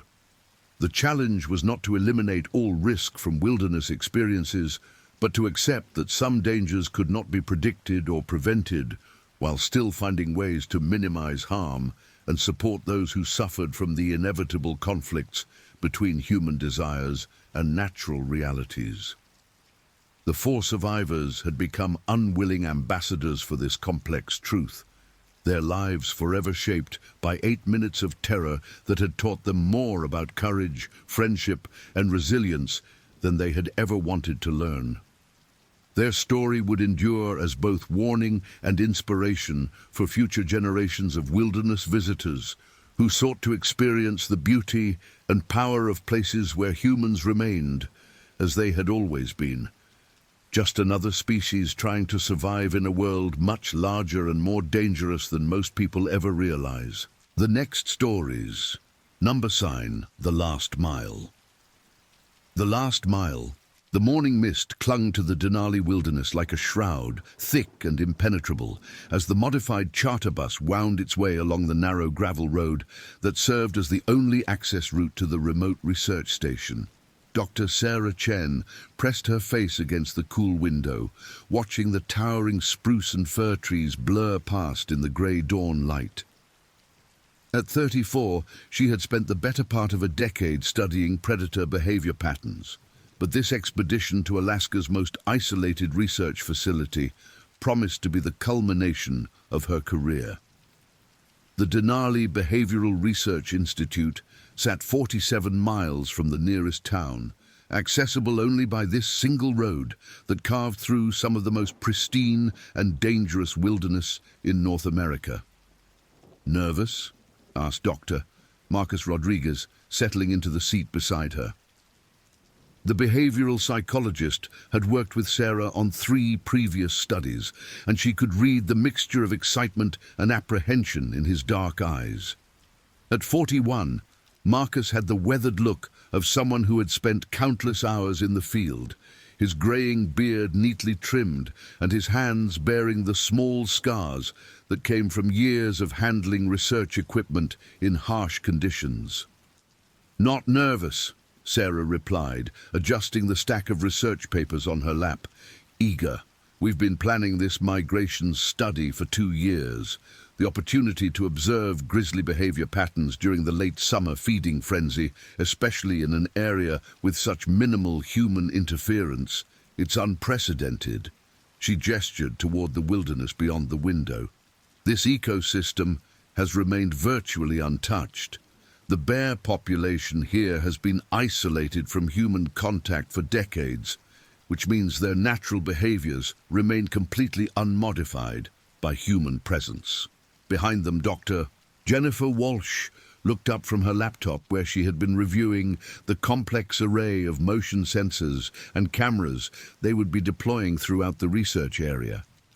At 29, she was the youngest member of the team, but had already established herself as one of the foremost experts in wildlife tracking technology. Her red hair was pulled back in a practical ponytail, and her green eyes reflected the intensity she brought to every project. "The preliminary data from the automated cameras is incredible," she said, her voice carrying over the rumble of the bus engine. "We've documented at least 12 individual grizzlies in the target area, including what appears to be a massive male that has to weigh close to 1,200 pounds. Dr. Robert Kim, the team's senior wildlife biologist, turned around from his seat near the front of the bus. At 56, he was the most experienced member of the expedition, having spent over 3 decades studying large predators across North America. His Korean heritage showed in his angular features, but his skin was deeply tanned from years of fieldwork, and his black hair was streaked with silver. 1,200 pounds would make it one of the largest grizzlies ever documented in this region," he said, his tone carrying both excitement and caution. "We need to be especially careful during the observation periods." A bear that size, especially if it's an older male, could be extremely territorial and potentially aggressive if it feels threatened. The bus driver, a grizzled Alaskan native named Tom Clearwater, glanced in the rearview mirror as he navigated a particularly sharp turn. At 63, Tom had been driving these wilderness roads for over 40 years, first as a logger and then as a guide for researchers and hunters. His weathered hands gripped the steering wheel with practiced ease, and his grey eyes constantly scanned the road ahead for signs of wildlife. "Been driving this route for more than 2 decades, he called back to the passengers. "Seen plenty of bears, including some real monsters, but I've never heard of one that big in this area." "You folks sure about that weight estimate?" Dr. Catherine Morrison, the expedition's lead veterinarian, looked up from the medical equipment she had been inventorying. At 45, she had treated everything from wounded wolves to injured rangers, and her presence on the team provided an extra layer of safety for the remote operation. Her blonde hair was beginning to show traces of grey, and her blue eyes held the calm confidence that came from years of dealing with medical emergencies in wilderness settings. "The camera data shows clear scale references," she said. "Based on the comparative measurements with known objects in the frame, Jenny's estimate is probably very close to accurate. We're dealing with an exceptionally large specimen." The bus continued its steady climb through the wilderness, the road becoming increasingly rough as they moved deeper into the untouched territory. The research team was accompanied by 3 additional support staff members who would help with equipment setup and camp maintenance. David Chen, no relation to Sarah despite sharing a surname, was a 38-year-old equipment specialist from Seattle who had worked on remote research projects across Alaska for the past 15 years. His expertise with solar power systems and satellite communications would be crucial for maintaining contact with the outside world during their 3-week stay. Lisa Blackhorse, a 26-year-old field assistant and survival expert from Montana, brought invaluable knowledge of wilderness living and emergency procedures.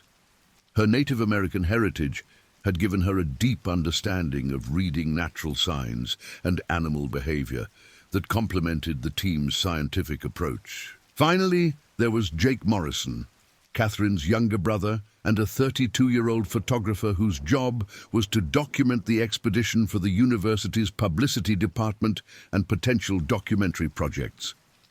The weather had been unseasonably warm for late July in Alaska, with temperatures reaching into the mid-70s during the day and dropping only to the 50s at night. This unusual warmth had extended the berry season, creating ideal feeding conditions for the local grizzly population as they prepared for winter hibernation.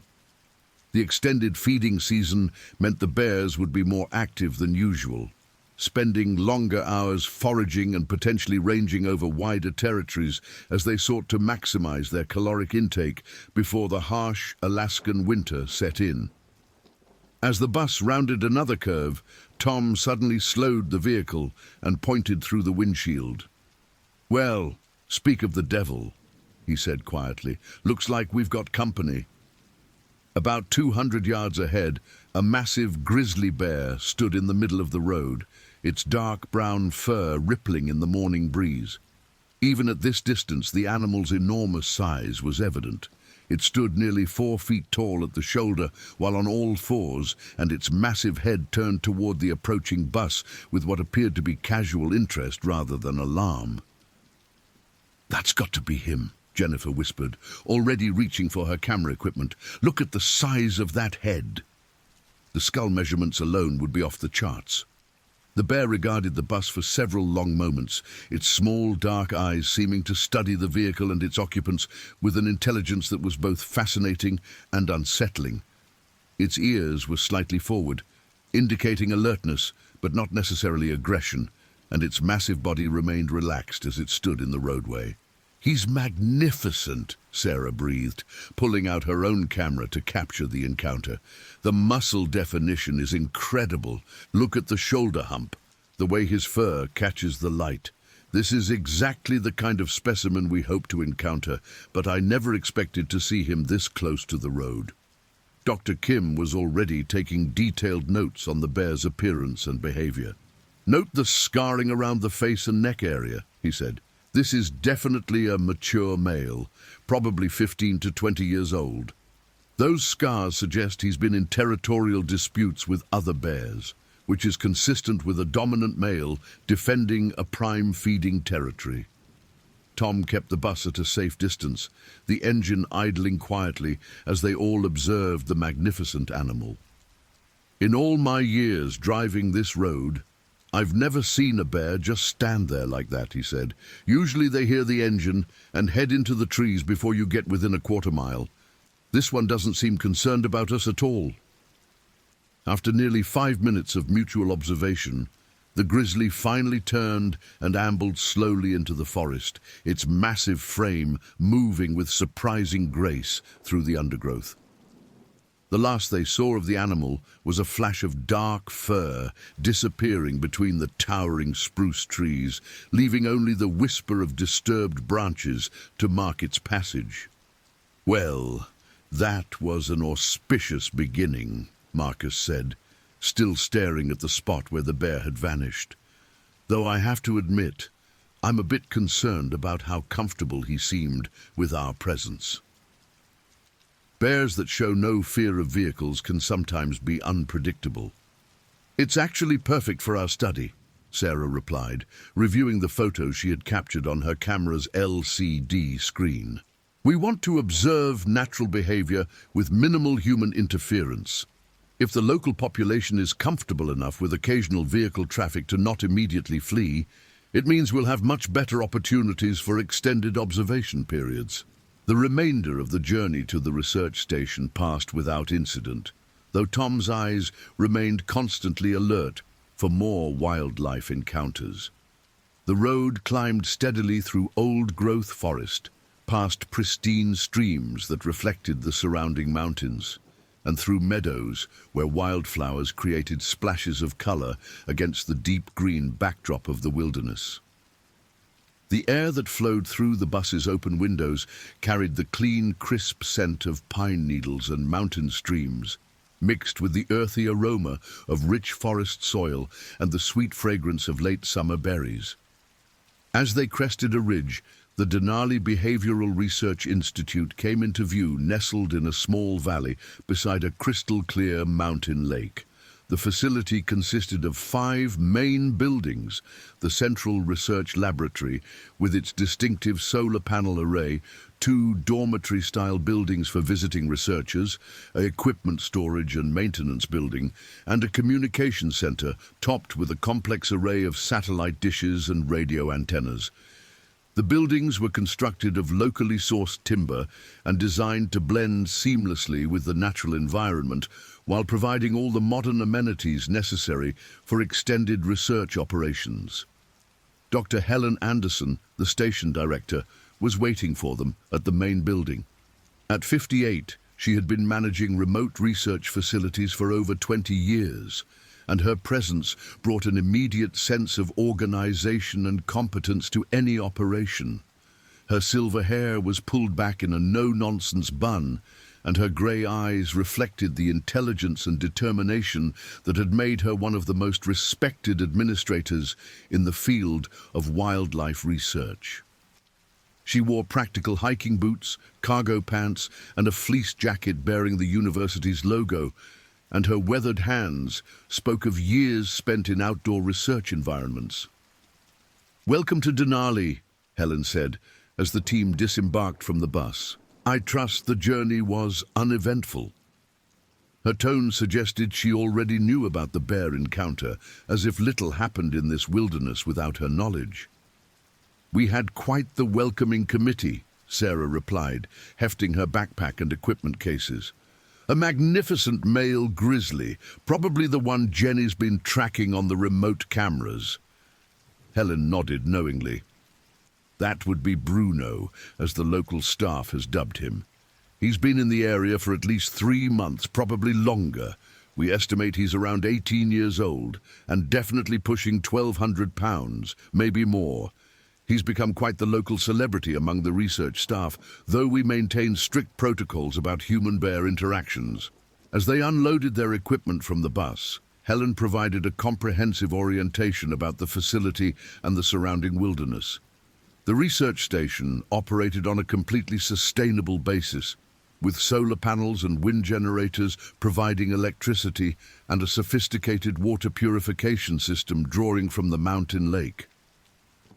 Communications with the outside world were maintained through satellite uplinks, though the remote location meant that contact was sometimes intermittent due to weather conditions and terrain interference. The nearest hospital is in Fairbanks, approximately 230 miles by road, Helen explained, as she led them through the main laboratory building. "We have comprehensive medical facilities here, including surgical equipment and emergency pharmaceuticals. But for serious trauma cases, we rely on helicopter evacuation. Weather permitting, a medical helicopter can reach us in approximately 90 minutes from Fairbanks." Dr. Morrison examined the medical facilities with professional interest, noting the quality and completeness of the equipment. "This is actually better equipped than some rural hospitals I've worked in," she said. "Who's responsible for maintaining all this medical equipment?" "We have a resident medic, James Parker, who's trained as both a paramedic and wilderness EMT, Helen replied. "He's currently at the weather station about 5 miles north of here, checking on some equipment, but he'll be back this evening. James has been with us for 3 years and has extensive experience with wilderness medicine and trauma care." The dormitory buildings were comfortable and well appointed, with private rooms for each team member and common areas for meals and meetings. The kitchen was fully equipped for preparing meals for large groups, and the pantry was stocked with enough provisions to sustain the research team for several weeks beyond their planned stay. providing a substantial safety margin in case weather or other circumstances prevented their scheduled departure. After settling into their accommodations, the team gathered in the main laboratory to review their research protocols and safety procedures.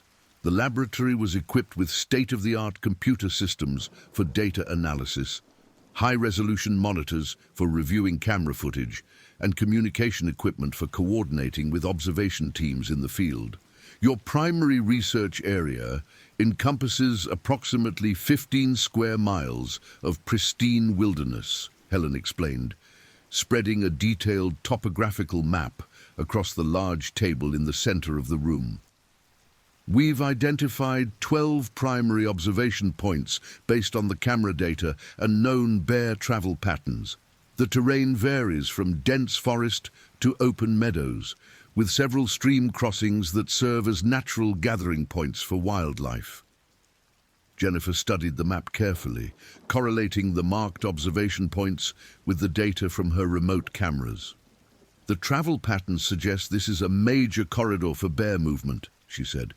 We've documented at least 15 individual bears using this area over the past 6 months, with Bruno being the dominant male in the Central Territory.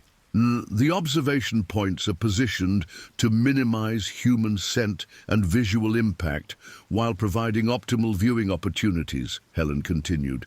Each point is equipped with emergency communication equipment and bear spray, and all team members will carry GPS locators and satellite communicators when in the field. Dr. Kim reviewed the safety protocols with the thoroughness that came from decades of fieldwork experience. We'll operate in teams of never fewer than 3 people, he said. Each team will have at least 1 person trained in wilderness first aid, and will maintain radio contact with the base station at all times. Field observations will be limited to daylight hours, with all teams returning to the station before sunset. The first week of the expedition proceeded smoothly, with the research team successfully deploying their equipment and beginning the systematic observation of bear behavior patterns. They documented feeding behaviors, territorial interactions, and social hierarchies among the local grizzly population, gathering data that would contribute significantly to the understanding of bear ecology in undisturbed wilderness environments. Bruno, the massive male grizzly, proved to be a frequent subject of observation. He demonstrated remarkable intelligence and adaptability, showing complex problem-solving behaviors as he accessed difficult food sources and navigated territorial challenges with other bears in the area. His presence dominated the central research area, and other bears clearly gave him a wide berth when their territories overlapped. He's unlike any bear I've studied before, Sarah noted during one of their evening data review sessions. The cognitive behaviors we're documenting are extraordinary.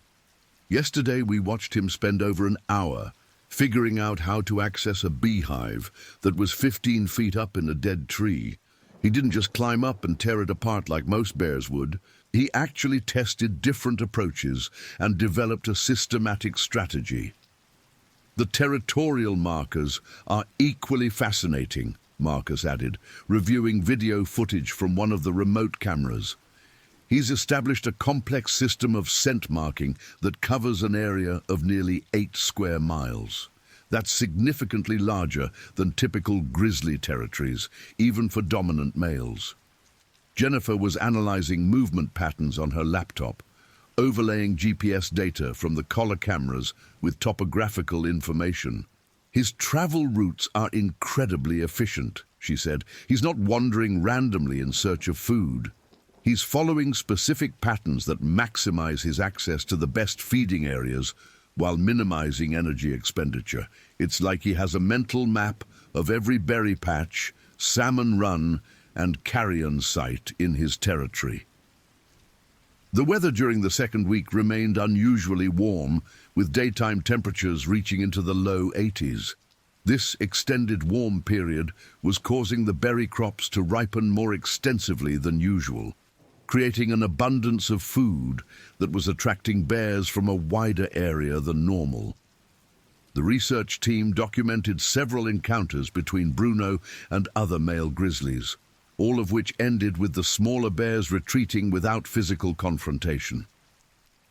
The warm weather is definitely affecting bear behavior patterns, Dr. Kim observed during their morning briefing on July 15th. We are seeing increased movement and longer feeding periods. The bears are taking advantage of the extended berry season to build additional fat reserves before hibernation. It's creating ideal research conditions, Sarah added. The increased activity levels mean we're able to document behaviors that might not be visible during a normal season. But we need to be extra cautious. Well-fed bears can actually be more dangerous than hungry ones because they're more confident and territorial. The team had established a routine of 3 field observation teams, each consisting of 3 to 4 members, rotating through the 12 primary observation points on a schedule that ensured comprehensive coverage of the research area. The teams typically departed the research station at dawn and spent 8 to 10 hours in the field before returning for data analysis and equipment maintenance. On the morning of July 16th, Sarah led a team consisting of Marcus, Jennifer, and David to Observation Point 7, an elevated meadow overlooking a major stream confluence where bears frequently gathered to fish and drink. The point was approximately 4 miles from the research station, accessible by a well-maintained trail that wound through dense forest before opening onto the meadow. The morning observation session proved to be exceptionally productive, with the team documenting feeding behaviors of 6 different bears, including a female with 2 yearling cubs. The cubs provided excellent examples of learned behavior, mimicking their mother's fishing techniques and food processing methods with varying degrees of success. The cubs are showing remarkable learning capabilities, Marcus noted, speaking quietly into his digital recorder while observing through binoculars. The larger cub has successfully adopted the mother's technique for stunning fish with paw strikes, while the smaller one is still struggling with coordination. Jennifer was operating a high-resolution camera with a telephoto lens, capturing detailed behavioral sequences for later analysis. The mother's teaching methods are incredibly sophisticated, she whispered. She's demonstrating specific techniques repeatedly, then positioning herself to allow the cubs to practice while remaining close enough to intervene if necessary. Around midday, Bruno appeared at the stream confluence, his massive presence immediately changing the dynamics of the area. The female with cubs quickly moved her offspring to a safe distance, while 2 smaller male bears that had been fishing nearby retreated entirely from the area. Note the immediate response to Bruno's presence, Sarah recorded. All other bears are deferring to his dominance without any apparent challenge or negotiation. This level of territorial control is exceptional for a grizzly, even a large male. Bruno spent nearly 2 hours at the stream, demonstrating fishing techniques that were notably different from those of the other bears. Where the smaller bears typically waited patiently for fish to come within reach, Bruno actively worked the stream, using his massive paws to create currents that concentrated fish in specific areas where he could more easily catch them. He's manipulating the environment to his advantage, David observed, adjusting the settings on his equipment to better capture the bear's complex behaviors. Most predators adapt to their environment, but Bruno is actually modifying the environment to suit his needs. The afternoon observation session was interrupted by a sudden change in weather conditions. Dark clouds moved in rapidly from the northwest, and the temperature dropped nearly 20 degrees in less than an hour. The wind picked up significantly, making it difficult to operate the sensitive camera equipment and creating challenging conditions for detailed observation. We should head back to the station, Sarah decided, noting the rapidly deteriorating conditions. This looks like it could develop into a serious storm system. The team packed their equipment quickly and began the 4-mile hike back to the research station. The trail through the forest provided some protection from the wind, but the temperature continued to drop, and occasional drops of rain suggested that more severe weather was imminent. About halfway back to the station, they encountered fresh bear tracks in the muddy trail, tracks that were noticeably larger than any they had documented previously. David knelt to examine the prints more closely, using a measuring tape to record their dimensions. "These are massive," he said, looking up at the rest of the team with a mixture of excitement and concern. "Paw width of nearly 12 inches, length of almost 14 inches. These are definitely from Bruno, and they're fresh, probably within the last hour." "He's moving in the same direction we are," Jennifer observed, pointing out the orientation of the tracks. "Probably heading toward the research station area, though he could turn off the trail at any point." Marcus studied the tracks with the analytical eye of a behavioral psychologist. The stride length suggests he's moving with purpose rather than just wandering. Bears typically have a much shorter stride when they're foraging or exploring casually. Sarah made the decision to continue toward the research station while maintaining heightened awareness of their surroundings. The bear tracks continued to parallel the trail for another mile before veering off into dense undergrowth, suggesting that Bruno had indeed been traveling toward the general area of the research station, but had turned away before reaching the facility. Back at the research station, Helen was monitoring weather reports and coordinating with the other field teams to ensure everyone returned safely before the storm intensified. The satellite weather data indicated that a significant low-pressure system was moving through the area, bringing potential for high winds, heavy rain, and possibly even early snow at higher elevations. "All teams are accounted for," she reported as Sarah's group arrived back at the station. Dr. Kim's team returned about an hour ago, and Lisa's group came in just after lunch. "The Weather Service is predicting this system will pass through overnight, but we could see sustained winds up to 60 miles per hour and several inches of rain." The evening was spent securing equipment and reviewing the day's observations while the storm built in intensity outside.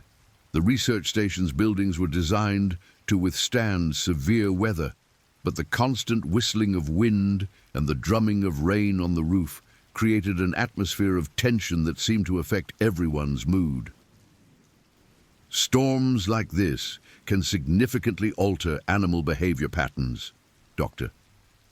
Kim noted during their evening briefing. "Bears typically seek shelter during severe weather, but they may also be more likely to investigate human structures if their normal shelter areas become uncomfortable." Catherine was checking and updating the station's medical supplies, a routine she performed weekly, but which took on additional importance during storm conditions when outside assistance might not be available. "We have everything needed to handle traumatic injuries," she reported. "Surgical instruments, antibiotics, pain medications, and emergency supplies for stabilizing patients until evacuation is possible."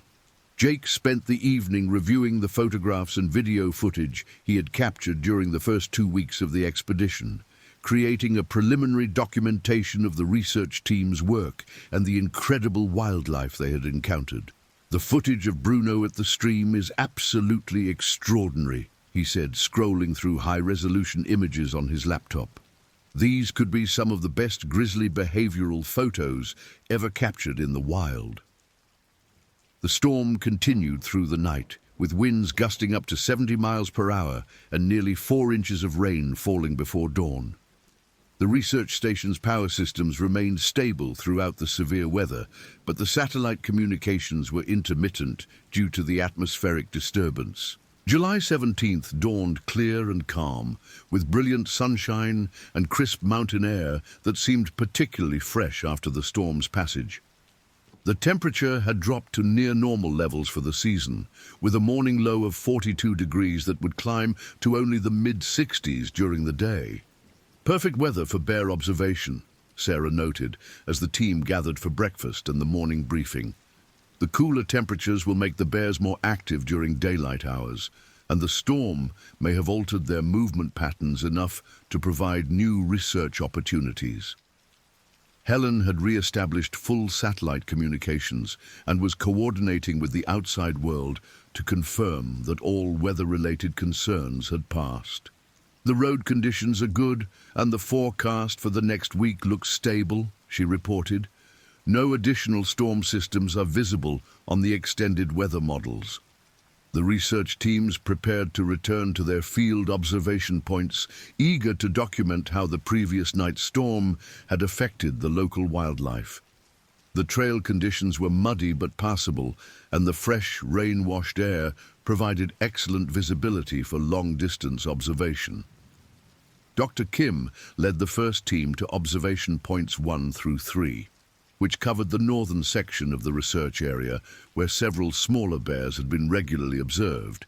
His team included Lisa, Jake, and James Parker, the station medic, who was interested in observing animal behavior as part of his ongoing wilderness education. Sarah's team, again consisting of Marcus, Jennifer, and David, was assigned to observation points 7 through 9 in the central research area where Bruno was most frequently encountered. The team carried their standard equipment loadout: high-resolution cameras, audio recording devices, GPS locators, satellite communicators, bear spray, and emergency medical supplies. Dr. Morrison and Helen remained at the research station to coordinate communications and monitor weather conditions, while maintaining readiness to respond to any emergency situations that might arise in the field. The morning hike to observation point 7 revealed significant changes to the landscape caused by the previous night's storm. Several smaller trees had been blown down across the trail, requiring the team to navigate around them, and numerous new streams and puddles had formed where the heavy rain had overwhelmed the forest's natural drainage patterns. "The storm definitely impacted the area," David observed, documenting the environmental changes with his camera. "The altered terrain could significantly affect animal movement patterns, at least temporarily." Wildlife sign was abundant along the trail, with fresh tracks from multiple species visible in the soft, rain-soaked soil. In addition to the expected bear tracks, they found evidence of moose, wolves, and various smaller mammals that had been active during or immediately after the storm. "The animal activity level seems much higher than normal," Jennifer noted, pointing out overlapping tracks from different species. "The storm may have disrupted normal feeding and movement patterns, causing increased activity as animals re-establish their routines." Observation point 7 showed dramatic changes from the previous day's setup. The stream confluence had been altered by storm runoff, creating new channels and deeper pools that would likely attract different fishing behaviors from the local bear population. The meadow itself was dotted with temporary pools and marshy areas that would provide new food sources in the form of aquatic insects and small amphibians. "This is actually perfect for our research," Sarah said, setting up the team's observation equipment. "We'll be able to document how bears adapt their behaviors to sudden environmental changes. This kind of adaptability data is extremely valuable for understanding climate change impacts on wildlife." The team spent the morning documenting the altered landscape and preparing for what they expected would be a day of increased wildlife activity. The clear skies and fresh air provided excellent conditions for long-distance observation, and the modified terrain offered new vantage points for capturing bear behaviors. Around 10:30 a.m., a female grizzly with a single large cub appeared at the stream confluence, clearly investigating the changes caused by the previous night's storm. The mother bear moved cautiously, testing the stability of the new stream banks and investigating the deeper pools that had formed overnight. "Note the exploratory behavior," Marcus recorded quietly. "She's systematically investigating each change to the environment, probably assessing both opportunities and potential dangers." The cub, nearly full-grown, but still dependent on its mother for guidance and protection, showed typical juvenile curiosity about the altered landscape. It splashed enthusiastically in the new pools and attempted to catch fish in areas where the changed water flow had concentrated them.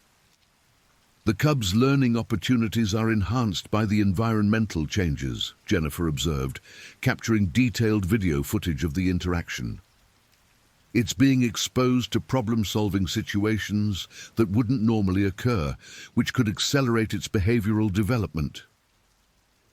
The mother and cub spent nearly 2 hours exploring and feeding in the modified stream area before moving on to other parts of their territory. Their departure left the confluence area quiet for about 30 minutes before Bruno made his appearance, emerging from the forest with his characteristic, unhurried but purposeful gait. Bruno's response to the environmental changes was markedly different from that of the female and cub.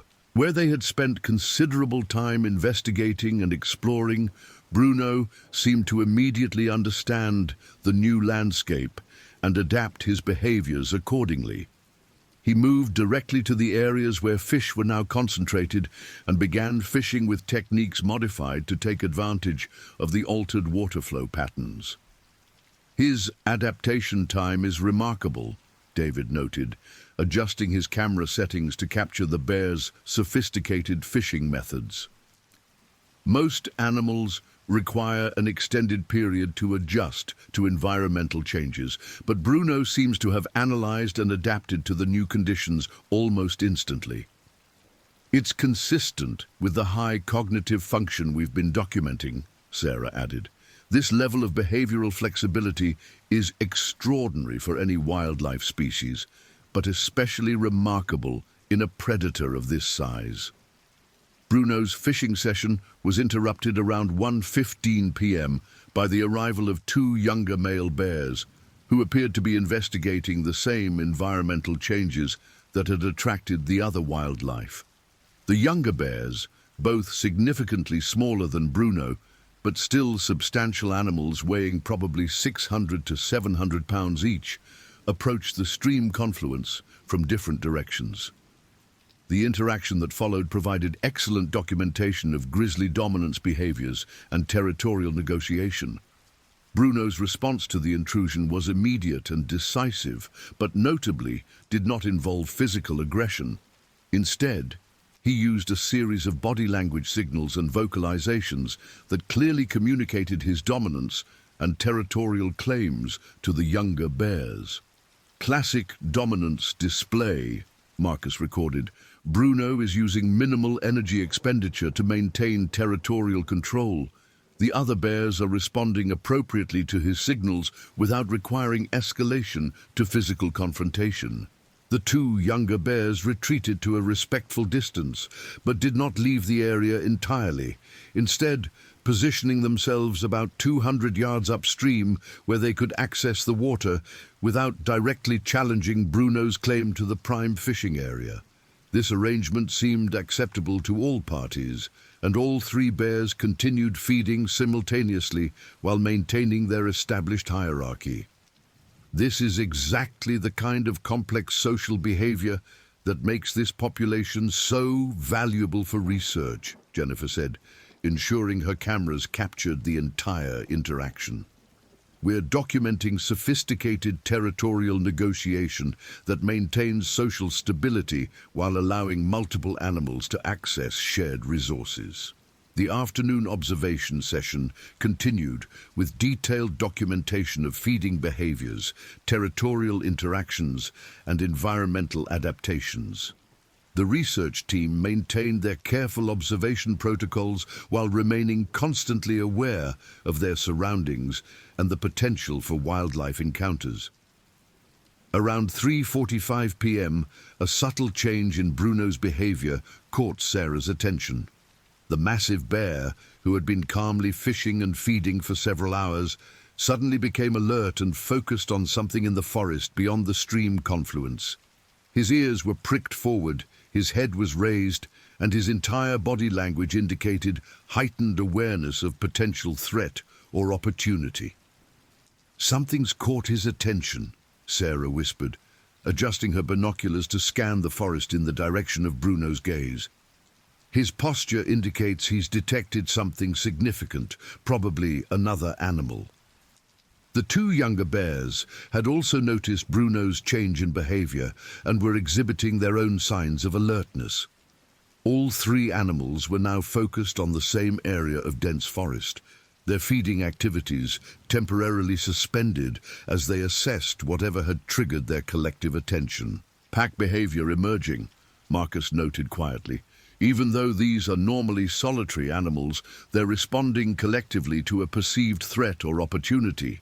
This could be a rare opportunity to document cooperative behavior among adult male grizzlies.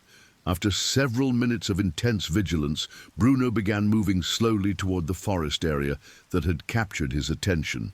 His movement was deliberate and cautious, quite different from his usual confident gait. The younger bears remained at the stream, but continued to watch Bruno's progress with obvious interest. "He's investigating something specific," David observed, tracking Bruno's movement with his telephoto lens. "This isn't random exploration. He's moving toward a specific target or objective." Bruno disappeared into the dense forest undergrowth, leaving the observation team with limited visibility of his activities. They could occasionally catch glimpses of his dark fur moving between the trees, but his exact actions and objectives remained unclear from their observation point. "We need to maintain our position," Sarah decided, resisting the temptation to move closer for better observation. "Our protocols require us to avoid any actions that might influence animal behavior or put us at risk." The two younger bears remained at the stream for another 15 minutes before they too began moving toward the forest, following roughly the same path Bruno had taken. Their movement was even more cautious than Bruno's had been, suggesting they were aware they were entering an area where the dominant male was already present. "This is unprecedented," Jennifer said, continuing to record the unusual behaviors.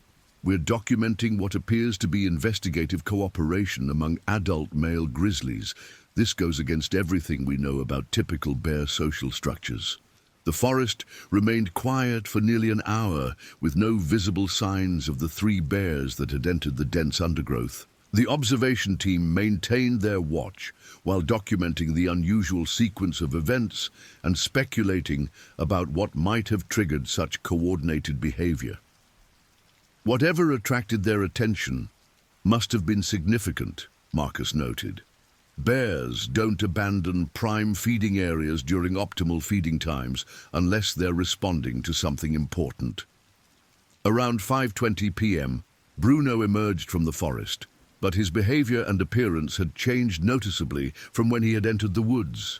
He moved more quickly than usual, with a sense of urgency that was quite different from his normally measured pace. Most significantly, there were what appeared to be fresh scratches on his face and neck, suggesting he had encountered something that had required physical interaction. "He's been in some kind of confrontation," David observed, zooming in with his camera to capture details of the apparent injuries. "Those scratches are fresh, probably within the last hour." Bruno did not return to the stream confluence.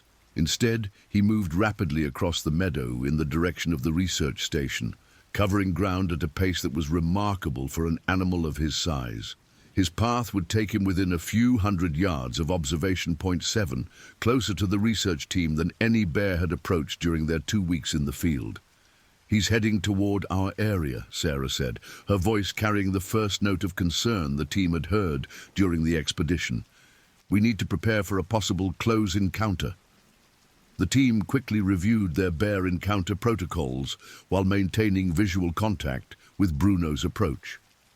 Each team member checked their bear spray and satellite communicators, and Jennifer prepared the emergency beacon that would alert the research station to their situation. "Remember, we stand our ground unless he shows aggressive behavior," Sarah instructed.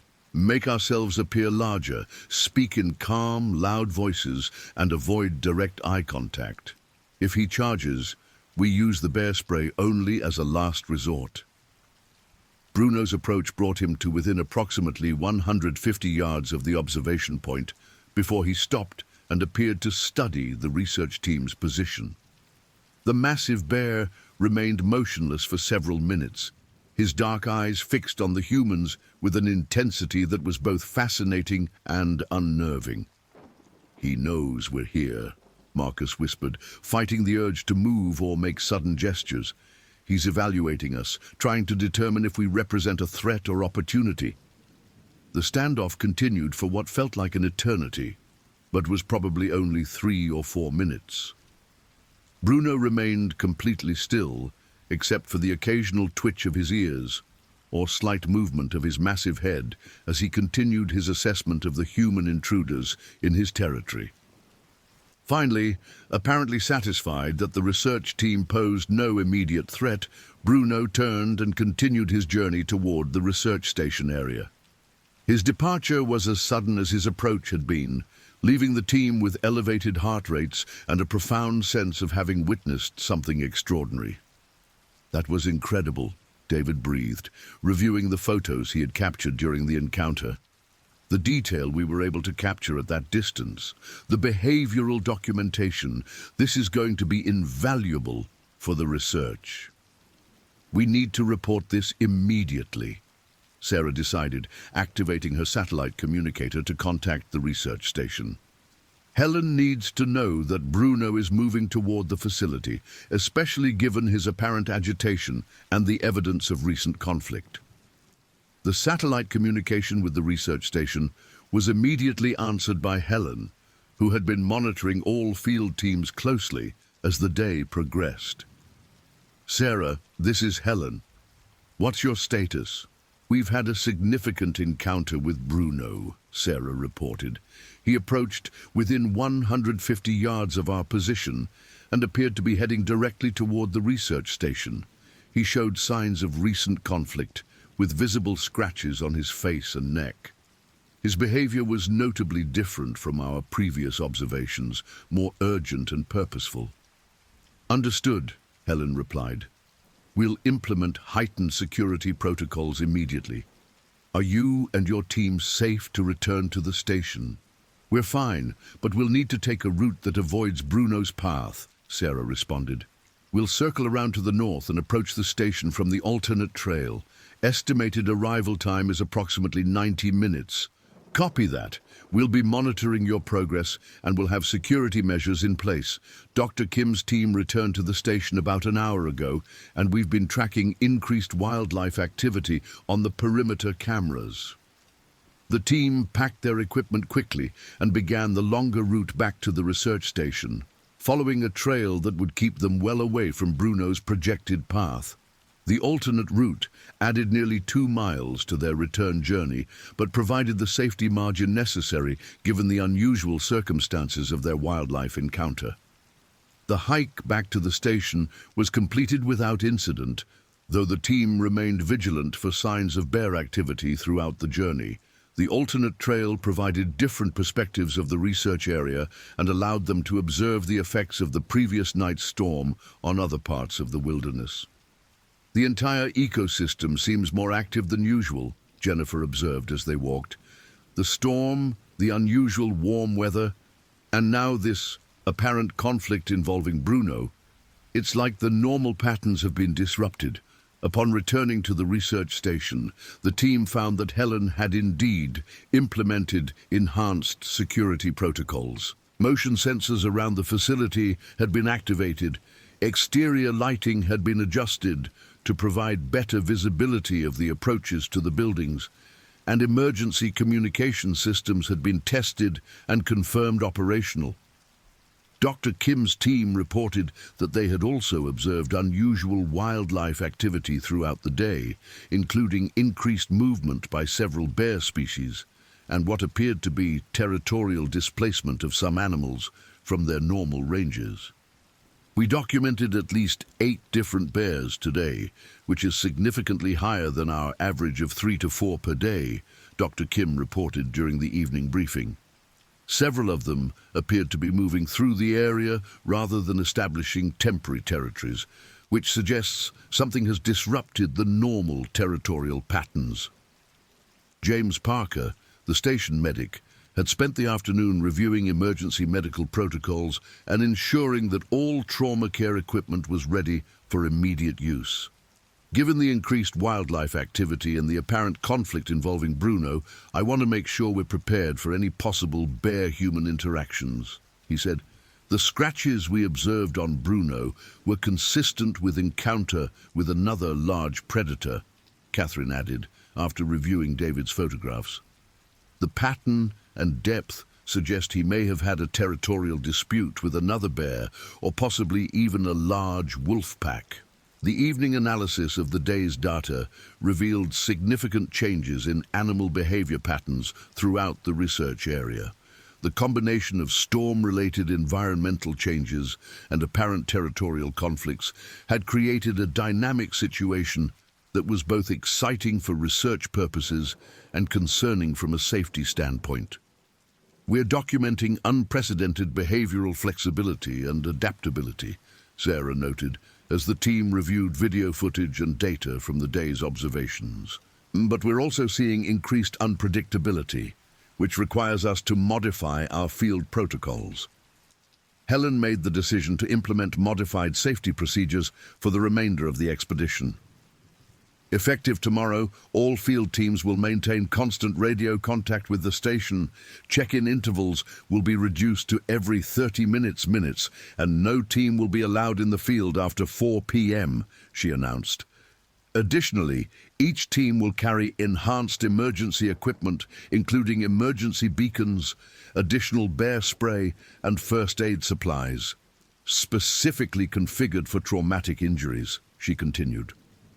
We're not suspending the research, but we are acknowledging that conditions have changed and require enhanced precautions.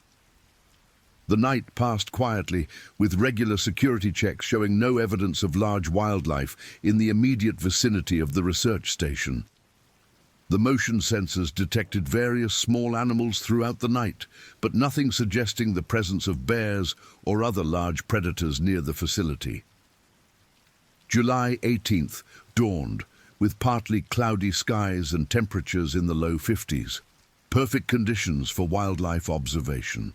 The morning briefing revealed that satellite weather data showed stable conditions for the next several days, with no additional storm systems forecast for the region. Today's field assignments will be modified based on yesterday's events, Helen announced. We'll concentrate our observations in the areas where we documented the most stable animal behaviors, and we'll avoid the Central Territory where Bruno's conflict apparently occurred. Dr. Kim's team was assigned to the northern observation points, which had shown the least disruption from recent events. Sarah's team would cover the eastern approaches to the research area, focusing on documentation of how the local wildlife was adapting to the post-storm environmental changes. I want Dr. Morrison to accompany Sarah's team today, Helen decided. Given the increased unpredictability we're observing, having medical expertise immediately available in the field seems prudent. Catherine gathered her field medical kit, which included trauma supplies, emergency medications, and communication equipment for coordinating with the research station's medical facilities. I'm actually interested in observing the wildlife behaviors from a veterinary perspective, she said. The stress indicators we're seeing could provide valuable insights into how environmental disruption affects animal health. The modified team of Sarah, Marcus, Jennifer, David, and Catherine departed the research station at 8:30 a.m., following the Eastern Trail system toward observation points 4, 5, and 6. The route took them through some of the most pristine wilderness in the research area, following ancient animal trails through old-growth forest and across pristine mountain streams. The morning hike revealed continued evidence of increased wildlife activity, with fresh tracks from multiple species visible along the trail. Most significantly, they encountered what appeared to be territorial markings from several different bears, suggesting increased competition for resources in the aftermath of the previous day's disruptions. The scent marking is much more intensive than we documented during our first 2 weeks, Jennifer observed, photographing claw marks on trees and other territorial indicators. This suggests significant territorial negotiation is occurring throughout the area. Observation Point 4 provided an elevated view of a large meadow complex where bears frequently fed on berries and roots. The post-storm environment had created new water sources and enhanced growing conditions for many of the plants that formed the basis of the local food web. The berry production appears to be significantly enhanced by the storm, Marcus noted, scanning the meadow with binoculars. The additional water and the cooler temperatures are creating ideal growing conditions. The team established their observation equipment and began systematic documentation of the changed environment and its effects on wildlife behavior. The meadow showed evidence of extensive recent bear activity, with numerous feeding sites and well-worn travel paths connecting different foraging areas. Around 10:15 a.m., a female grizzly with 2 cubs appeared at the edge of the meadow, moving cautiously and frequently, stopping to test the air for scents that might indicate danger. The cubs, both second-year animals approaching independence, showed the typical wariness of young bears in unfamiliar or potentially dangerous situations. Note the heightened vigilance, Catherine observed from her medical perspective. The stress indicators are obvious even from this distance. Elevated head carriage, frequent scent testing, interrupted feeding patterns. The female's behavior was markedly different from the relaxed feeding patterns the team had observed during their first 2 weeks in the field. She moved quickly between feeding sites, spent minimal time in exposed areas, and maintained constant awareness of potential escape routes. She's responding to increased predation pressure, Sarah noted, recording the behavioral observations. Something has changed the risk assessment for this area, probably related to the territorial disruptions we observed yesterday. The female and cubs fed rapidly in the meadow for approximately 45 minutes before disappearing back into the forest. Their departure was sudden and seemed to be triggered by something the bears had detected that was not apparent to the human observers. "They've detected something that we can't perceive," Marcus said, scanning the surrounding forest for signs of what might have alarmed the bears. Enhanced hearing, scent detection, or possibly infrasonic communication from other animals. The meadow remained quiet for nearly an hour after the female's departure, an unusual pattern given the high level of wildlife activity the team had been documenting. The absence of any visible animals in an area that typically showed constant activity suggested that something was continuing to suppress normal wildlife behavior. Around noon, the quiet was broken by the sound of breaking branches and heavy movement in the forest on the far side of the meadow. The sounds suggested a large animal moving rapidly through dense undergrowth, but the thick forest canopy prevented visual identification of the source. "That's definitely a large animal," David said, adjusting his audio recording equipment to capture the sounds. "Based on the pattern of branch breaking and the rhythm of movement, it's almost certainly a bear, and a big one." The sounds continued for several minutes, following a path that would bring whatever was making them to the edge of the meadow, approximately 300 yards from the observation team's position. The movement was rapid and purposeful, quite different from the normal foraging and exploration patterns they had been documenting. "It's coming this way," Jennifer said, checking her camera equipment and emergency supplies. "We need to be prepared for a possible close encounter." The team implemented their standard protocols for potential bear encounters, checking bear spray, communication equipment, and positioning themselves for optimal safety while maintaining their ability to document whatever emerged from the forest. Bruno appeared at the edge of the meadow at 12:17 p.m., moving with obvious urgency and displaying behavior that was dramatically different from any of their previous observations. The massive bear's fur was disheveled, and the scratches on his face and neck appeared to have worsened since the previous day's encounter. He's definitely been in additional conflicts, Catherine observed with professional medical interest. Those wounds are fresh, probably within the last few hours, and there are new injuries that weren't present yesterday. Bruno paused at the meadow's edge for only a few seconds before beginning to cross the open area directly toward the observation team's position. His path was straight and purposeful, showing none of the wandering or exploratory behavior that characterized normal bear movement. "He's coming directly toward us," Sarah said, activating the emergency beacon that would alert the research station to their situation. This is not normal bear behavior. Something has changed his normal patterns significantly. The team prepared for an encounter that was clearly going to be much closer than any they had experienced during the expedition. Bruno's approach was rapid and determined, covering the 300-yard distance across the meadow in less than 3 minutes. At approximately 100 yards distance, Bruno stopped and rose onto his hind legs, a behavior that allowed him to better assess the human presence, while also displaying his full size and potential threat capability. Standing upright, the massive bear reached nearly 9 feet in height, with his enormous paws and head clearly visible against the sky. "Remain calm," Sarah instructed the team. "Make ourselves appear larger. Avoid direct eye contact. Speak in calm, steady voices.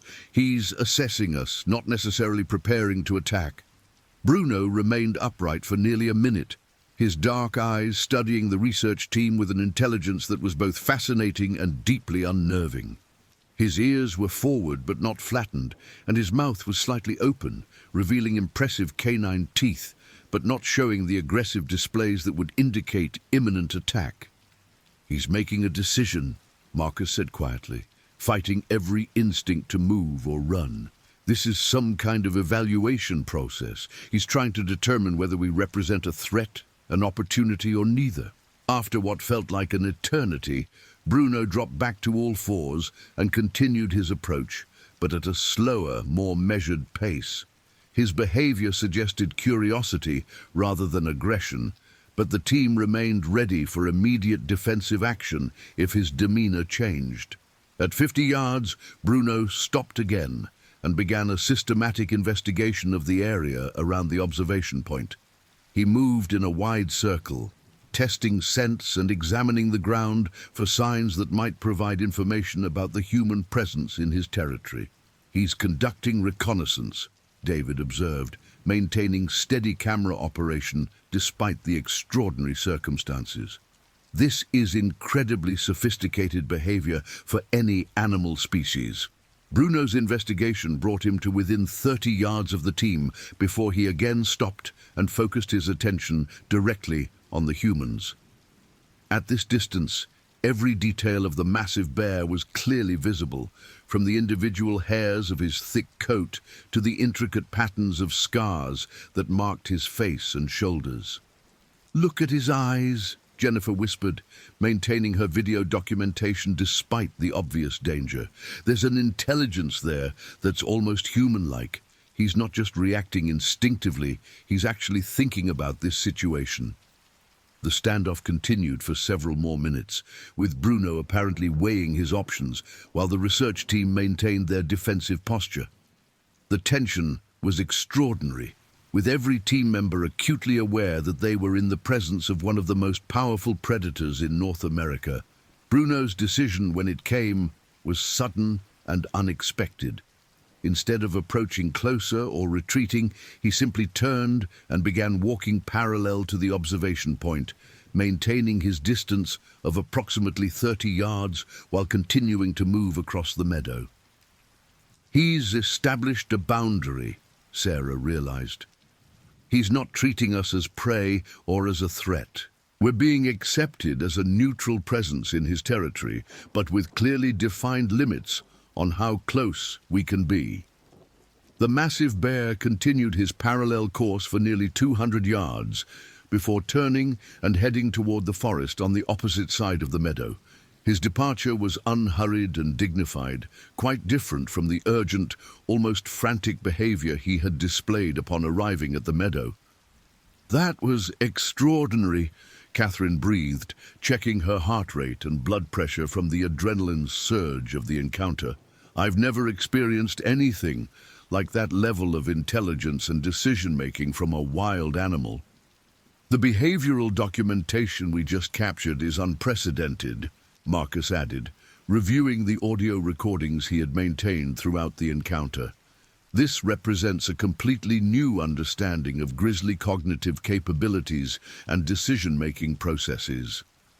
The team maintained their observation position for another hour, documenting the aftermath of Bruno's passage and watching for any other wildlife that might appear in the meadow. The area remained unusually quiet, suggesting that Bruno's presence continued to influence the behavior of other animals even after his departure. We need to report this encounter immediately, Sarah decided, activating her satellite communicator to contact the research station. Helen needs to know about the escalating nature of Bruno's behavior and the close proximity encounter we just experienced. The communication with the research station revealed that Dr. Kim's team had also experienced unusual wildlife encounters during the morning, including sightings of several bears that appeared to be moving through the area rather than establishing feeding territories. It's becoming clear that the entire research area is experiencing significant disruption of normal animal behavior patterns, Helen responded to Sarah's report. I'm implementing immediate modification of field protocols. All teams are to return to the station by 2 p.m. for comprehensive review of safety procedures. The return journey to the research station was completed without further wildlife encounters, but the team remained acutely aware of the changed dynamics in the wilderness around them. The morning's experience had demonstrated that their presence was now directly interacting with the local wildlife in ways that had not occurred during the first 2 weeks of the expedition. "We're no longer passive observers," Jennifer noted as they hiked back toward the station. "Bruno's behavior clearly indicates that he's aware of us as individuals, not just as a general human presence. This changes everything about how we need to approach the remaining research." Back at the research station, the afternoon was spent in comprehensive review of the morning's events and development of modified protocols for the remainder of the expedition. Helen coordinated with outside authorities to ensure that emergency response capabilities remained fully available despite the remote location. "The behavioral changes we're documenting are scientifically invaluable," she acknowledged during the team meeting. "But the safety considerations have clearly escalated beyond our original risk assessments. We need to balance research opportunities with team safety." Dr. Kim's team reported similar escalation in wildlife encounters, including a close approach by a female bear with cubs that had required activation of bear spray to prevent an unwanted interaction. "The bears are definitely more bold and more curious about human presence," he reported. "This represents a significant change from normal wildlife behavior in this area." James Parker updated the medical emergency protocols based on the increased likelihood of bear-human encounters. "We're now treating every field excursion as a potential trauma situation," he said. "All teams will carry enhanced first aid supplies, and I'll be maintaining constant readiness for emergency medical response." The evening analysis session revealed that the research team had documented more significant bear behavior data in the past 2 days than in the entire first 2 weeks of the expedition. The increased activity and altered behavior patterns were providing unprecedented insights into grizzly intelligence, adaptability, and social structures. "From a scientific standpoint, this is the most valuable wildlife behavior documentation ever captured," Sarah observed. "But we're clearly dealing with a situation that has moved beyond normal research parameters." The decision was made to continue the expedition with enhanced safety protocols, but to limit field activities to morning observations only and to require all teams to maintain constant communication with the research station. The remaining 5 days of the planned 3-week expedition would focus on data analysis and documentation of the extraordinary behaviors they had observed. We have enough behavioral data to support several years of analysis and publication, Helen decided. The priority now is to safely complete the expedition while maximizing the scientific value of the observations we've already captured. The night of July 18th passed quietly, with no unusual wildlife activity detected by the station's security systems. The research team spent the evening processing data and preparing for what everyone recognized would be the final week of field observations under the current protocols.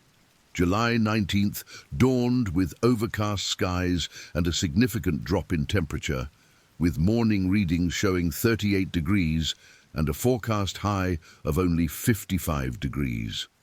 The cooler weather was expected to affect wildlife activity patterns, potentially reducing the intensity of encounters, but also possibly concentrating animals in specific areas where food sources remained abundant. The weather change could work in our favor, Helen noted during the morning briefing.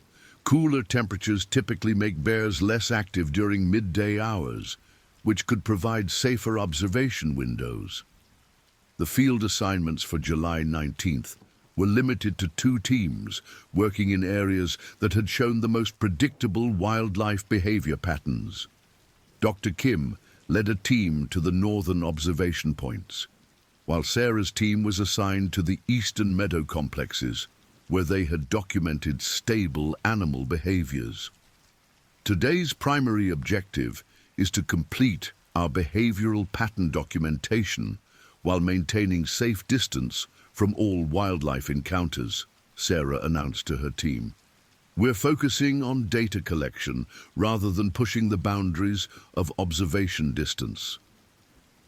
The morning fieldwork proceeded smoothly, with both teams documenting normal wildlife activity levels and behaviors that were consistent with the cooler weather conditions.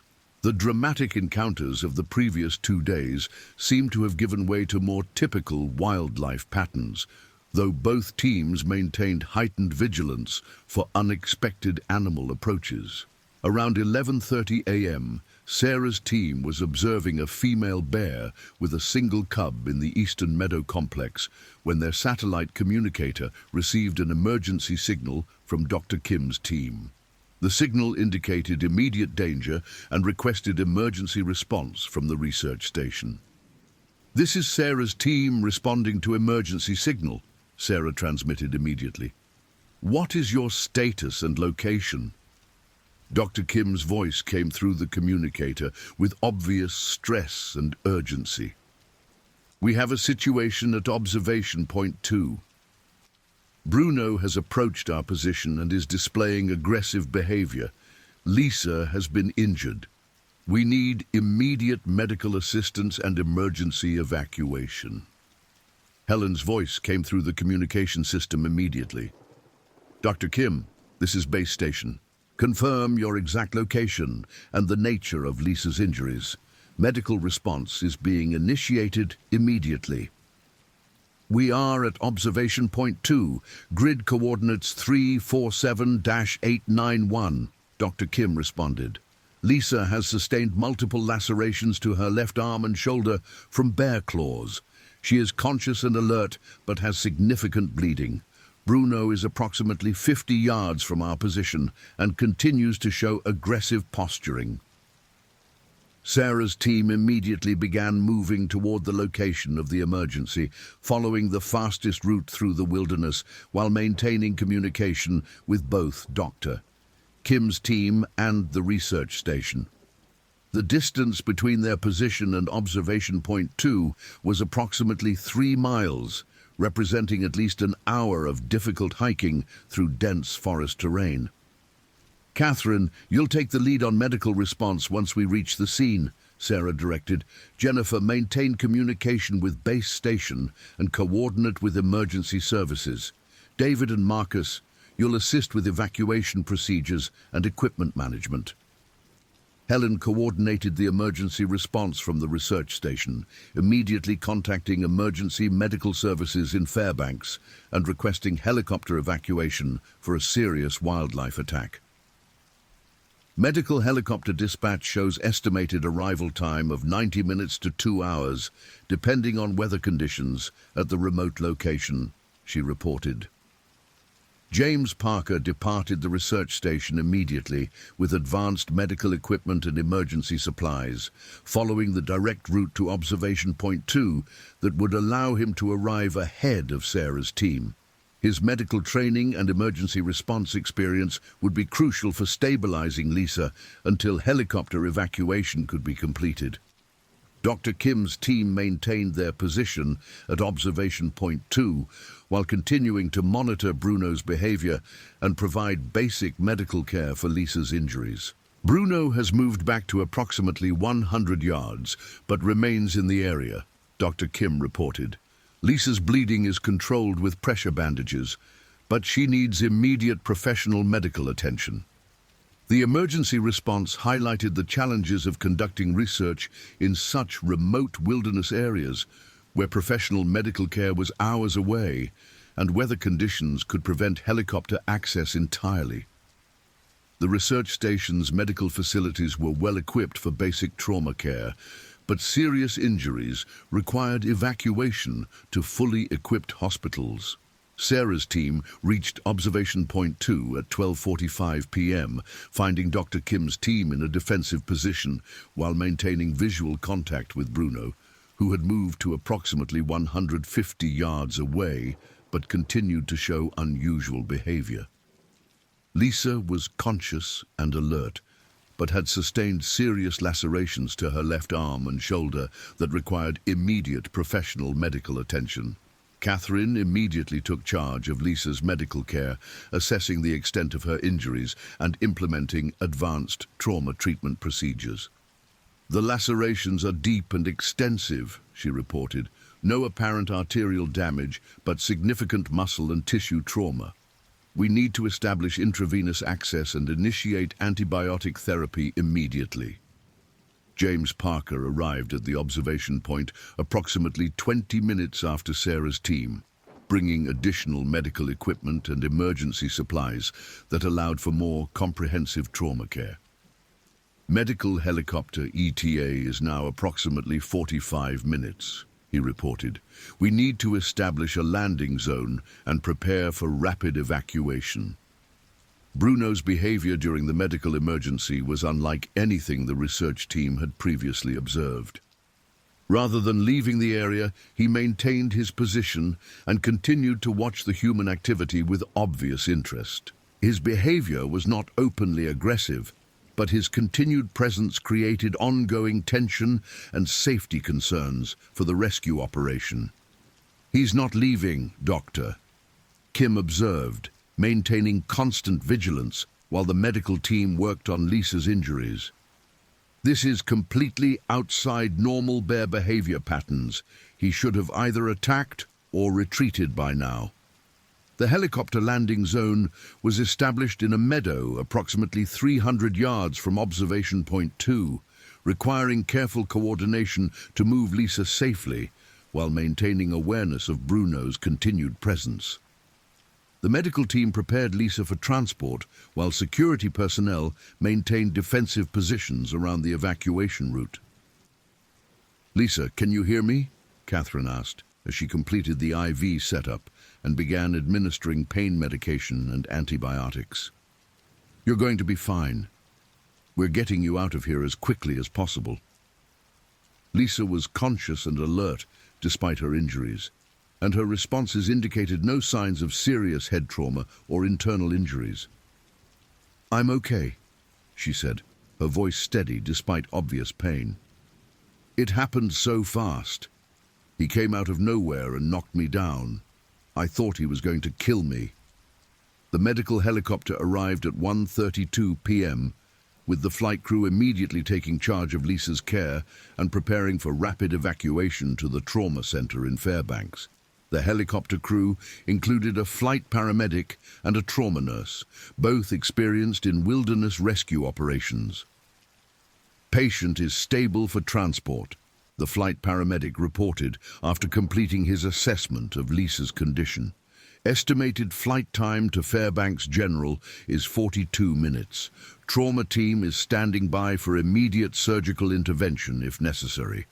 The evacuation was completed successfully, with Lisa being transported to definitive medical care, while the research team remained at Observation Point 2 to secure the area and investigate the circumstances of the attack. Bruno had finally retreated from the immediate area, but his prolonged presence during the emergency response raised serious questions about his behavior and intentions.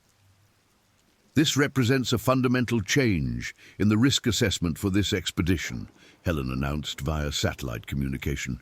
We need to immediately review whether to continue field operations, given the escalation in aggressive bear behavior. Dr. Kim provided a detailed account of the events leading to Lisa's injury. We were conducting routine observations when Bruno appeared suddenly from dense forest cover, he said. His approach was rapid and direct, showing none of the cautious or investigative behavior we've documented previously. Lisa attempted to deploy bear spray, but he knocked her down before she could activate it. The attack was brief but intense, he continued. Bruno struck Lisa with his paw, causing the lacerations, then immediately backed away. He didn't attempt to continue the attack or treat her as prey. It was more like a dominance display or territorial assertion. Jake had managed to capture portions of the encounter on video, providing documentation that would be crucial for understanding the attack and developing improved safety protocols. The footage shows Bruno's approach and the initial contact, he reported. The attack lasted less than 10 seconds, but the power and speed were incredible. The afternoon was spent securing Observation Point 2 and conducting a comprehensive investigation of the attack site. The team documented physical evidence, including bear tracks, claw marks on trees, and the specific location where Lisa had been injured. The tracks show Bruno had been in the area for some time before the attack, Jennifer observed, measuring and photographing the bear sign. He appears to have been watching our team for at least 30 minutes before making his approach. Wildlife attack investigations required careful documentation to understand animal behavior and develop improved safety protocols. The team collected evidence that would help determine whether Bruno's behavior represented typical territorial defense or indicated more concerning patterns of human-directed aggression. The key question is whether this represents aberrant behavior from a specific individual or a broader change in the wildlife population, Catherine noted. The medical evidence suggests controlled aggression rather than predatory behavior, which is somewhat encouraging from a safety standpoint. The decision was made to suspend all field operations for the remainder of July 19th, while the team conducted a comprehensive safety review and developed modified protocols for any future research activities. The attack on Lisa had fundamentally changed the risk profile of the expedition. We have documentation of extraordinary wildlife behavior and invaluable research data, Helen acknowledged during the evening briefing.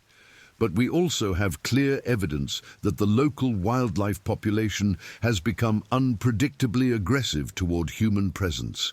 News of the attack reached the outside world through the research station's satellite communications, triggering immediate interest from wildlife authorities, media organizations, and university administrators. The unique circumstances of the expedition and the exceptional size of the bear involved created significant public interest in the incident. We're receiving inquiries from multiple agencies and media outlets, Helen reported. The Alaska Department of Fish and Game wants a comprehensive report on the incident, and the university administration is expressing concern about liability and safety protocols. The team spent the evening preparing detailed documentation of the attack and their research findings, recognizing that their work would likely face scrutiny from safety experts and wildlife management authorities. The extraordinary behavioral data they had collected would need to be balanced against the serious safety incident that had occurred. Dr. Kim coordinated with Lisa's medical team in Fairbanks to monitor her condition and recovery progress. The surgical repair of her lacerations was successful, he reported. No permanent damage to major muscle groups or nerves, but she'll require several weeks of recovery and rehabilitation. July 20th began with a comprehensive safety review involving all expedition members and consultation with outside experts in wildlife behavior and research safety protocols. The question of whether to continue the expedition required careful consideration of scientific value versus safety risks. The behavioral data we've collected represents a significant scientific breakthrough, Sarah argued during the morning meeting. We've documented cognitive abilities and social behaviors that completely revise our understanding of grizzly intelligence. Abandoning the research now would waste an unprecedented opportunity. But we've also documented escalating aggressive behavior that culminated in a serious attack on a team member, Dr. Kim countered. Continuing field operations with Bruno showing this level of human-directed aggression could result in more serious injuries or fatalities. Helen facilitated the discussion while coordinating with university administrators and wildlife authorities to determine the best course of action. The scientific value is undeniable, she acknowledged, but our primary responsibility is the safety of the research team. External consultation with wildlife behavior experts provided additional perspective on Bruno's actions and the appropriate response. Dr. Michael Stevens, a leading expert in bear behavior from the University of Montana, provided analysis via satellite communication.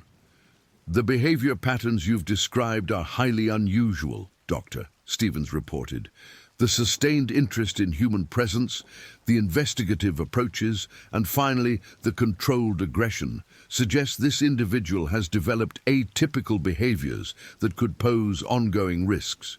Bears that lose their natural fear of humans and begin treating them as territorial competitors represent a serious safety concern, he continued. The attack on your team member appears to have been a dominance assertion rather than predatory behavior. But this could escalate to more serious aggression. The Alaska Department of Fish and Game requested detailed reports on all wildlife encounters during the expedition, particularly focusing on Bruno's behavior patterns and the circumstances of the attack. Wildlife management authorities needed to assess whether intervention was necessary to prevent future incidents. If this bear continues to show human-directed aggression, we may need to consider relocation or other management options, reported Alaska Fish and Game biologist Sarah Thompson via satellite communication. Bears that attack humans, even in apparent territorial defense, cannot be allowed to remain in areas where they might encounter people. The research team faced the difficult decision of balancing their scientific mission against safety concerns and the potential impact on Bruno himself. Continuing the research could provide invaluable data, but might result in additional dangerous encounters that could lead to the bear being destroyed by wildlife authorities. We have a responsibility to the scientific community to complete this research if it can be done safely, Jennifer argued. But we also have a responsibility to Bruno not to create situations that might result in his destruction by wildlife management authorities. After extensive consultation and debate, the decision was made to continue the expedition with drastically modified protocols. Field observations would be limited to areas where Bruno had not been recently observed. Team sizes would be increased to never fewer than 5 people, and all teams would carry enhanced emergency equipment, including satellite emergency beacons and bear deterrent devices. We'll complete the final 4 days of the expedition with a focus on documenting the behaviors we've already observed rather than seeking new encounters, Helen decided. Our priority is safe completion of the research while minimizing any additional risks to team members or wildlife. The modified protocols required repositioning the research focus to the northern and western sections of the study area, where other members of the local bear population could be observed without risking additional encounters with Bruno. This approach would allow completion of the research objectives while reducing the likelihood of further dangerous interactions. July 21st marked the beginning of the expedition's final phase, with field teams operating under the enhanced safety protocols while focusing on data collection and documentation of their previous observations. The cooler weather conditions provided ideal circumstances for wildlife observation, and the modified approach proved successful in avoiding further dangerous encounters. Dr. Kim's team documented normal feeding and territorial behaviors among several bears in the northern research area, providing valuable comparative data for understanding how Bruno's behavior differed from that of other individuals in the population. The contrast is remarkable, Dr. Kim noted. Other bears in the area show typical avoidance behaviors toward human presence, making Bruno's behavior even more unusual. Sarah's team concentrated on the western meadow complexes, where they observed complex social interactions among female bears with cubs and documented sophisticated food processing techniques that demonstrated high levels of cognitive function among the general bear population. The intelligence levels we're documenting aren't limited to Bruno, Sarah observed. The entire population shows enhanced problem-solving abilities and behavioral flexibility compared to published research from other locations. Jennifer's analysis of the camera trap data revealed that Bruno had not been detected in any of the monitored areas since the attack on Lisa, suggesting that he might have temporarily expanded his territory or altered his movement patterns in response to the increased human activity associated with the rescue operation. It's possible that the emergency response activities disrupted his normal territorial patterns, Jennifer reported. The helicopter, additional human presence, and general disturbance might have caused him to relocate temporarily to avoid the commotion. The absence of Bruno from the monitored areas allowed the research teams to complete their observations safely while continuing to gather valuable data on the broader wildlife population. The final days of the expedition proved highly productive from a scientific standpoint while maintaining the safety margins necessary given the recent dangerous encounter. Catherine provided regular updates on Lisa's recovery, maintaining communication with the medical team in Fairbanks to monitor her progress and coordinate her eventual return to normal activities. The surgical repairs are healing well, Catherine reported. She should make a full recovery with no permanent limitations, though she'll need several months of physical therapy. The media attention surrounding the expedition intensified during the final days, with news organizations expressing significant interest in the unique research findings and the dramatic bear attack. Helen coordinated with university public relations staff to manage media inquiries while protecting the scientific integrity of the research. The public interest is understandable given the extraordinary nature of our findings, Helen noted. But we need to ensure that media coverage doesn't sensationalize the attack or misrepresent the scientific value of our research. July 22nd and 23rd passed without significant wildlife encounters, allowing the research teams to complete their data collection objectives while maintaining safe distances from all observed animals. The modified protocols proved effective in allowing productive research while minimizing safety risks. The final data analysis sessions revealed that the expedition had succeeded in documenting unprecedented behaviors and cognitive abilities among the local grizzly population, particularly Bruno's exceptional intelligence and adaptability. The research would contribute significantly to understanding of bear evolution, cognition, and social behavior. We've gathered enough data to support multiple peer-reviewed publications, Sarah noted during the final evening briefing. The behavioral documentation, especially the video footage of complex problem-solving and social interactions, represents a major advancement in our understanding of large predator intelligence. The attack incident, while serious and concerning, had also provided valuable data on bear-human interactions and the factors that could lead to aggressive encounters. The documentation would be crucial for developing improved safety protocols for future research in similar environments. Understanding what triggered Bruno's aggressive behavior will help us design better safety procedures, Marcus observed. The psychological and behavioral analysis of the attack provides insights that could prevent similar incidents in the future. July 24th marked the final day of field operations, with both research teams conducting concluding observations and preparing for departure from the remote research station. The weather had remained stable throughout the final week, providing optimal conditions for completing the expedition safely. The morning departure preparations were interrupted by an unexpected development. Jennifer's motion-activated cameras detected Bruno's return to the central research area, approximately 2 miles from the research station. His reappearance raised immediate concerns about safety during the departure process. "He's back in the Central Territory," Jennifer reported, reviewing the camera footage. "The timestamps show he returned sometime during the night, and he appears to be moving toward the general area of the research station."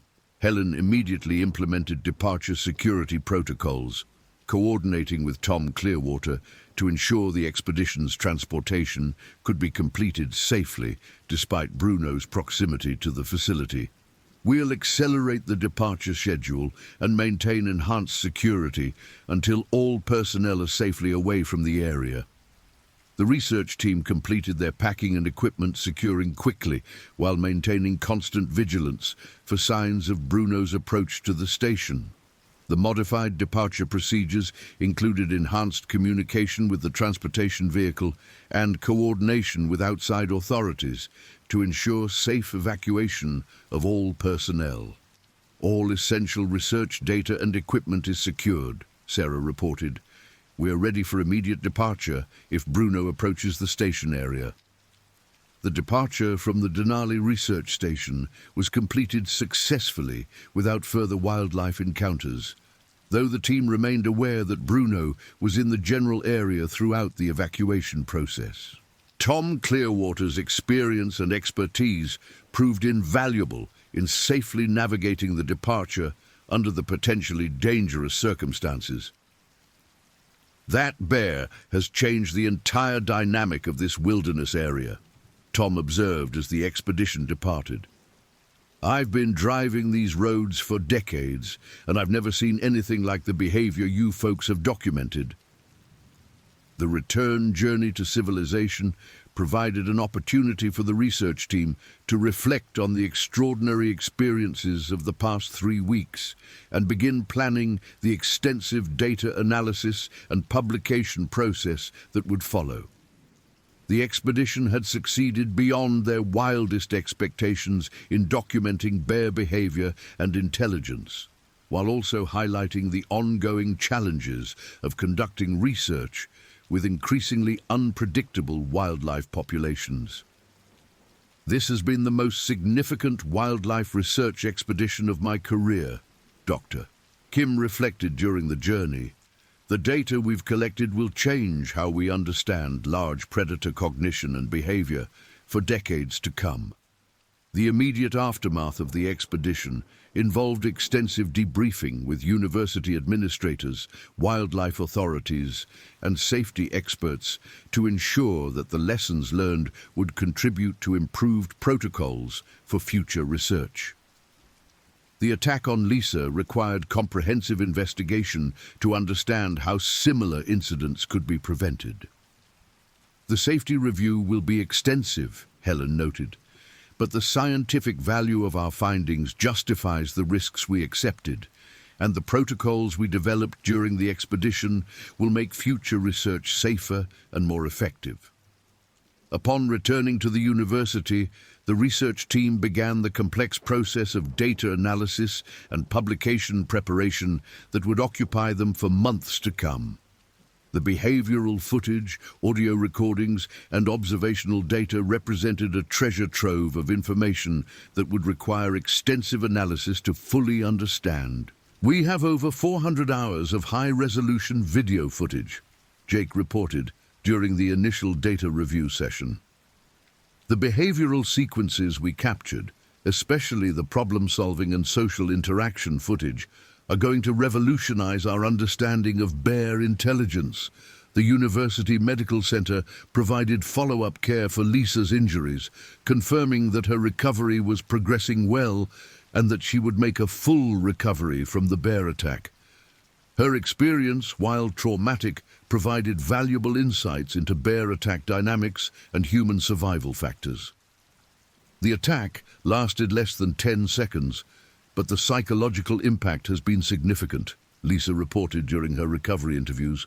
Understanding that Bruno's behavior was territorial rather than predatory has helped with the recovery process, but the power and speed of the encounter was absolutely terrifying. The Alaska Department of Fish and Game conducted their own investigation of the incident, ultimately deciding not to take action against Bruno, given the controlled nature of the attack and the remote location where human encounters were extremely rare. The bear's behavior, while concerning, appears to have been territorial defense rather than predatory aggression, reported Alaska Fish and Game. Additionally, the research team was operating in the bear's natural habitat with full awareness of the risks involved. The agency continued, "We will monitor the situation and implement management actions if further incidents occur, but relocation or destruction is not warranted at this time." The media coverage of the expedition focused heavily on both the scientific discoveries and the dramatic bear encounter, generating significant public interest in bear research and wilderness safety. The unique nature of Bruno's intelligence and the circumstances of the attack captured public imagination and brought attention to the challenges facing wildlife researchers. "The public response has been overwhelmingly positive," noted Dr. Stevens during a follow-up interview. "People are fascinated by the intelligence levels documented in Bruno and the other bears, and they appreciate the risks that researchers accept to advance our understanding of wildlife."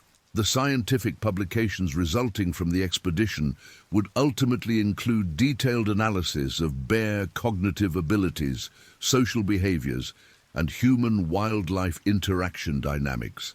The peer review process confirmed that the research represented significant advancement in understanding of large predator intelligence and behavior. The cognitive abilities documented during this expedition challenge fundamental assumptions about animal intelligence, noted Dr. Patricia Wilson, editor of the Journal of Wildlife Behavior. The problem-solving sequences and social interactions captured on video represent some of the most sophisticated animal behaviors ever documented in the wild. 6 months after the expedition, Bruno was still being monitored by remote cameras in the Denali research area. His behavior had returned to normal patterns, with no further signs of unusual human-directed interest or aggression. The incident appeared to have been an isolated occurrence, rather than a permanent behavioral change. Follow-up monitoring shows Bruno has returned to typical territorial and feeding behaviors, Jennifer reported during a scientific conference presentation. The aggressive incident appears to have been related to specific circumstances rather than a fundamental change in his behavior patterns. The research station implemented new safety protocols based on the lessons learned during the expedition, including enhanced early warning systems, improved emergency response procedures, and modified field research guidelines that prioritize safety while maintaining scientific effectiveness. The safety improvements will make future research more secure while preserving our ability to conduct valuable scientific investigations, Helen noted during the protocol review. The expedition demonstrated both the incredible value of this type of research and the importance of robust safety measures. Lisa returned to field research work 8 months after the attack, having made a complete physical recovery and worked through the psychological impacts of the encounter with professional counseling support. Her experience provided valuable insights for developing support systems for researchers who experience wildlife attacks. The recovery process taught me a lot about trauma response and the importance of professional support, Lisa reflected. I'm actually eager to return to field research, though with a much greater appreciation for the risks involved and the importance of safety protocols. The long-term impact of the expedition extended far beyond the immediate scientific discoveries. The research established new standards for wildlife intelligence assessment and provided protocols for safely studying large predators in their natural habitats. The documentation of Bruno's cognitive abilities influenced research priorities and funding decisions for wildlife studies across North America.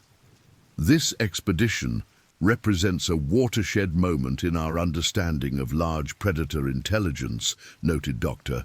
Michael Rodriguez, director of the National Wildlife Research Institute. The data collected during those 3 weeks has influenced research programs, safety protocols, and wildlife management policies throughout the continent.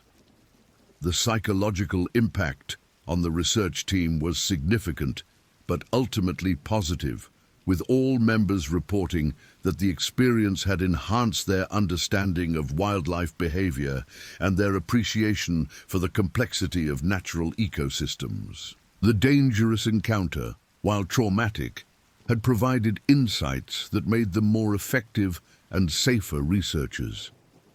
The expedition taught us that we're not just passive observers of wildlife, Sarah reflected 1 year later. We're participants in a complex ecosystem, and our presence inevitably affects the animals we're studying. Understanding that dynamic is crucial for both scientific accuracy and safety. Bruno himself became something of a celebrity in the wildlife research community, with his intelligence and behavioral complexity making him the subject of numerous scientific papers and popular articles. His story highlighted the cognitive abilities of large predators and the importance of protecting wilderness habitats where such animals could thrive. Bruno represents the incredible potential that exists in wildlife populations when they're allowed to develop in truly wild environments, noted Dr. Kim during a documentary interview filmed 2 years after the expedition. His intelligence and adaptability demonstrate what we lose when we fragment and develop natural habitats. The research station continued to operate as a premier facility for wildlife research, with enhanced safety protocols and equipment that allowed scientists to study animal behavior with minimal risk. The lessons learned during the Bruno expedition influenced research practices at similar facilities throughout the world. The protocols developed during the expedition have been adopted by research stations across North America and internationally, Helen reported. The safety improvements and research methodologies are now considered standard practice for large predator studies.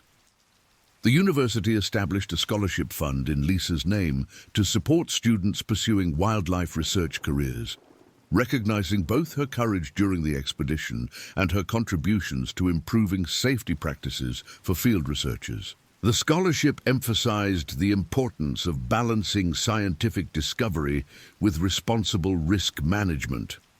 Lisa's experience demonstrates the dedication and courage required for wildlife research, noted the university president during the scholarship announcement. Her contributions to safety protocol development will protect future generations of researchers while advancing our understanding of the natural world. 5 years after the expedition, the research data continued to generate new insights and publications, with scientists from multiple disciplines finding applications for the behavioral documentation captured during those intense 3 weeks in the Alaskan wilderness. The interdisciplinary nature of the findings influenced fields ranging from animal psychology to artificial intelligence research. The problem-solving behaviors documented in Bruno and the other bears are being studied by computer scientists working on artificial intelligence applications, noted Dr. Jennifer Walsh, who continued her research career focusing on animal cognition. The efficiency and creativity of their approaches to complex problems provide insights for developing more sophisticated AI systems. The expedition's legacy extended to conservation policy, with the documentation of exceptional wildlife intelligence supporting arguments for enhanced protection of wilderness habitats and restrictions on development in critical wildlife areas. Bruno's story became a powerful symbol for the importance of preserving intact ecosystems. The expedition demonstrated that wildlife populations in truly pristine habitats develop capabilities that are impossible in fragmented or disturbed environments, noted conservation biologist Dr. Maria Santos. Bruno's intelligence and the complex social behaviors documented during the research show what we lose when we compromise natural ecosystems. The long-term monitoring of the Denali research area revealed that Bruno lived to approximately 25 years of age, an exceptional lifespan for a wild grizzly, before disappearing from the area in what researchers believed was a natural death due to age-related factors. His legacy lived on in the scientific understanding he had provided and the safety protocols his behavior had inspired. Bruno's life and the research he made possible represent one of the most significant contributions to wildlife science in the past century, reflected Sarah Chen during a memorial symposium held 5 years after his disappearance. The intelligence and behavioral complexity he demonstrated changed how we understand not just bears, but all large predators. The expedition team remained connected through their shared experience, with several members continuing to collaborate on research projects and safety protocol development. The bonds formed during those intense weeks in the Alaskan wilderness proved to be lasting professional and personal relationships. The expedition created a unique team dynamic that none of us have experienced before or since, noted Marcus Rodriguez. The combination of scientific discovery, personal danger, and extraordinary wildlife encounters created relationships and insights that continue to influence our work years later. The final scientific legacy of the expedition was the establishment of new research methodologies that allowed scientists to safely study large predators while minimizing both human risk and wildlife disturbance. The protocols developed during and after the expedition became standard practice for wildlife research worldwide. The expedition demonstrated that it's possible to conduct groundbreaking research on dangerous wildlife while maintaining acceptable safety margins, concluded Dr.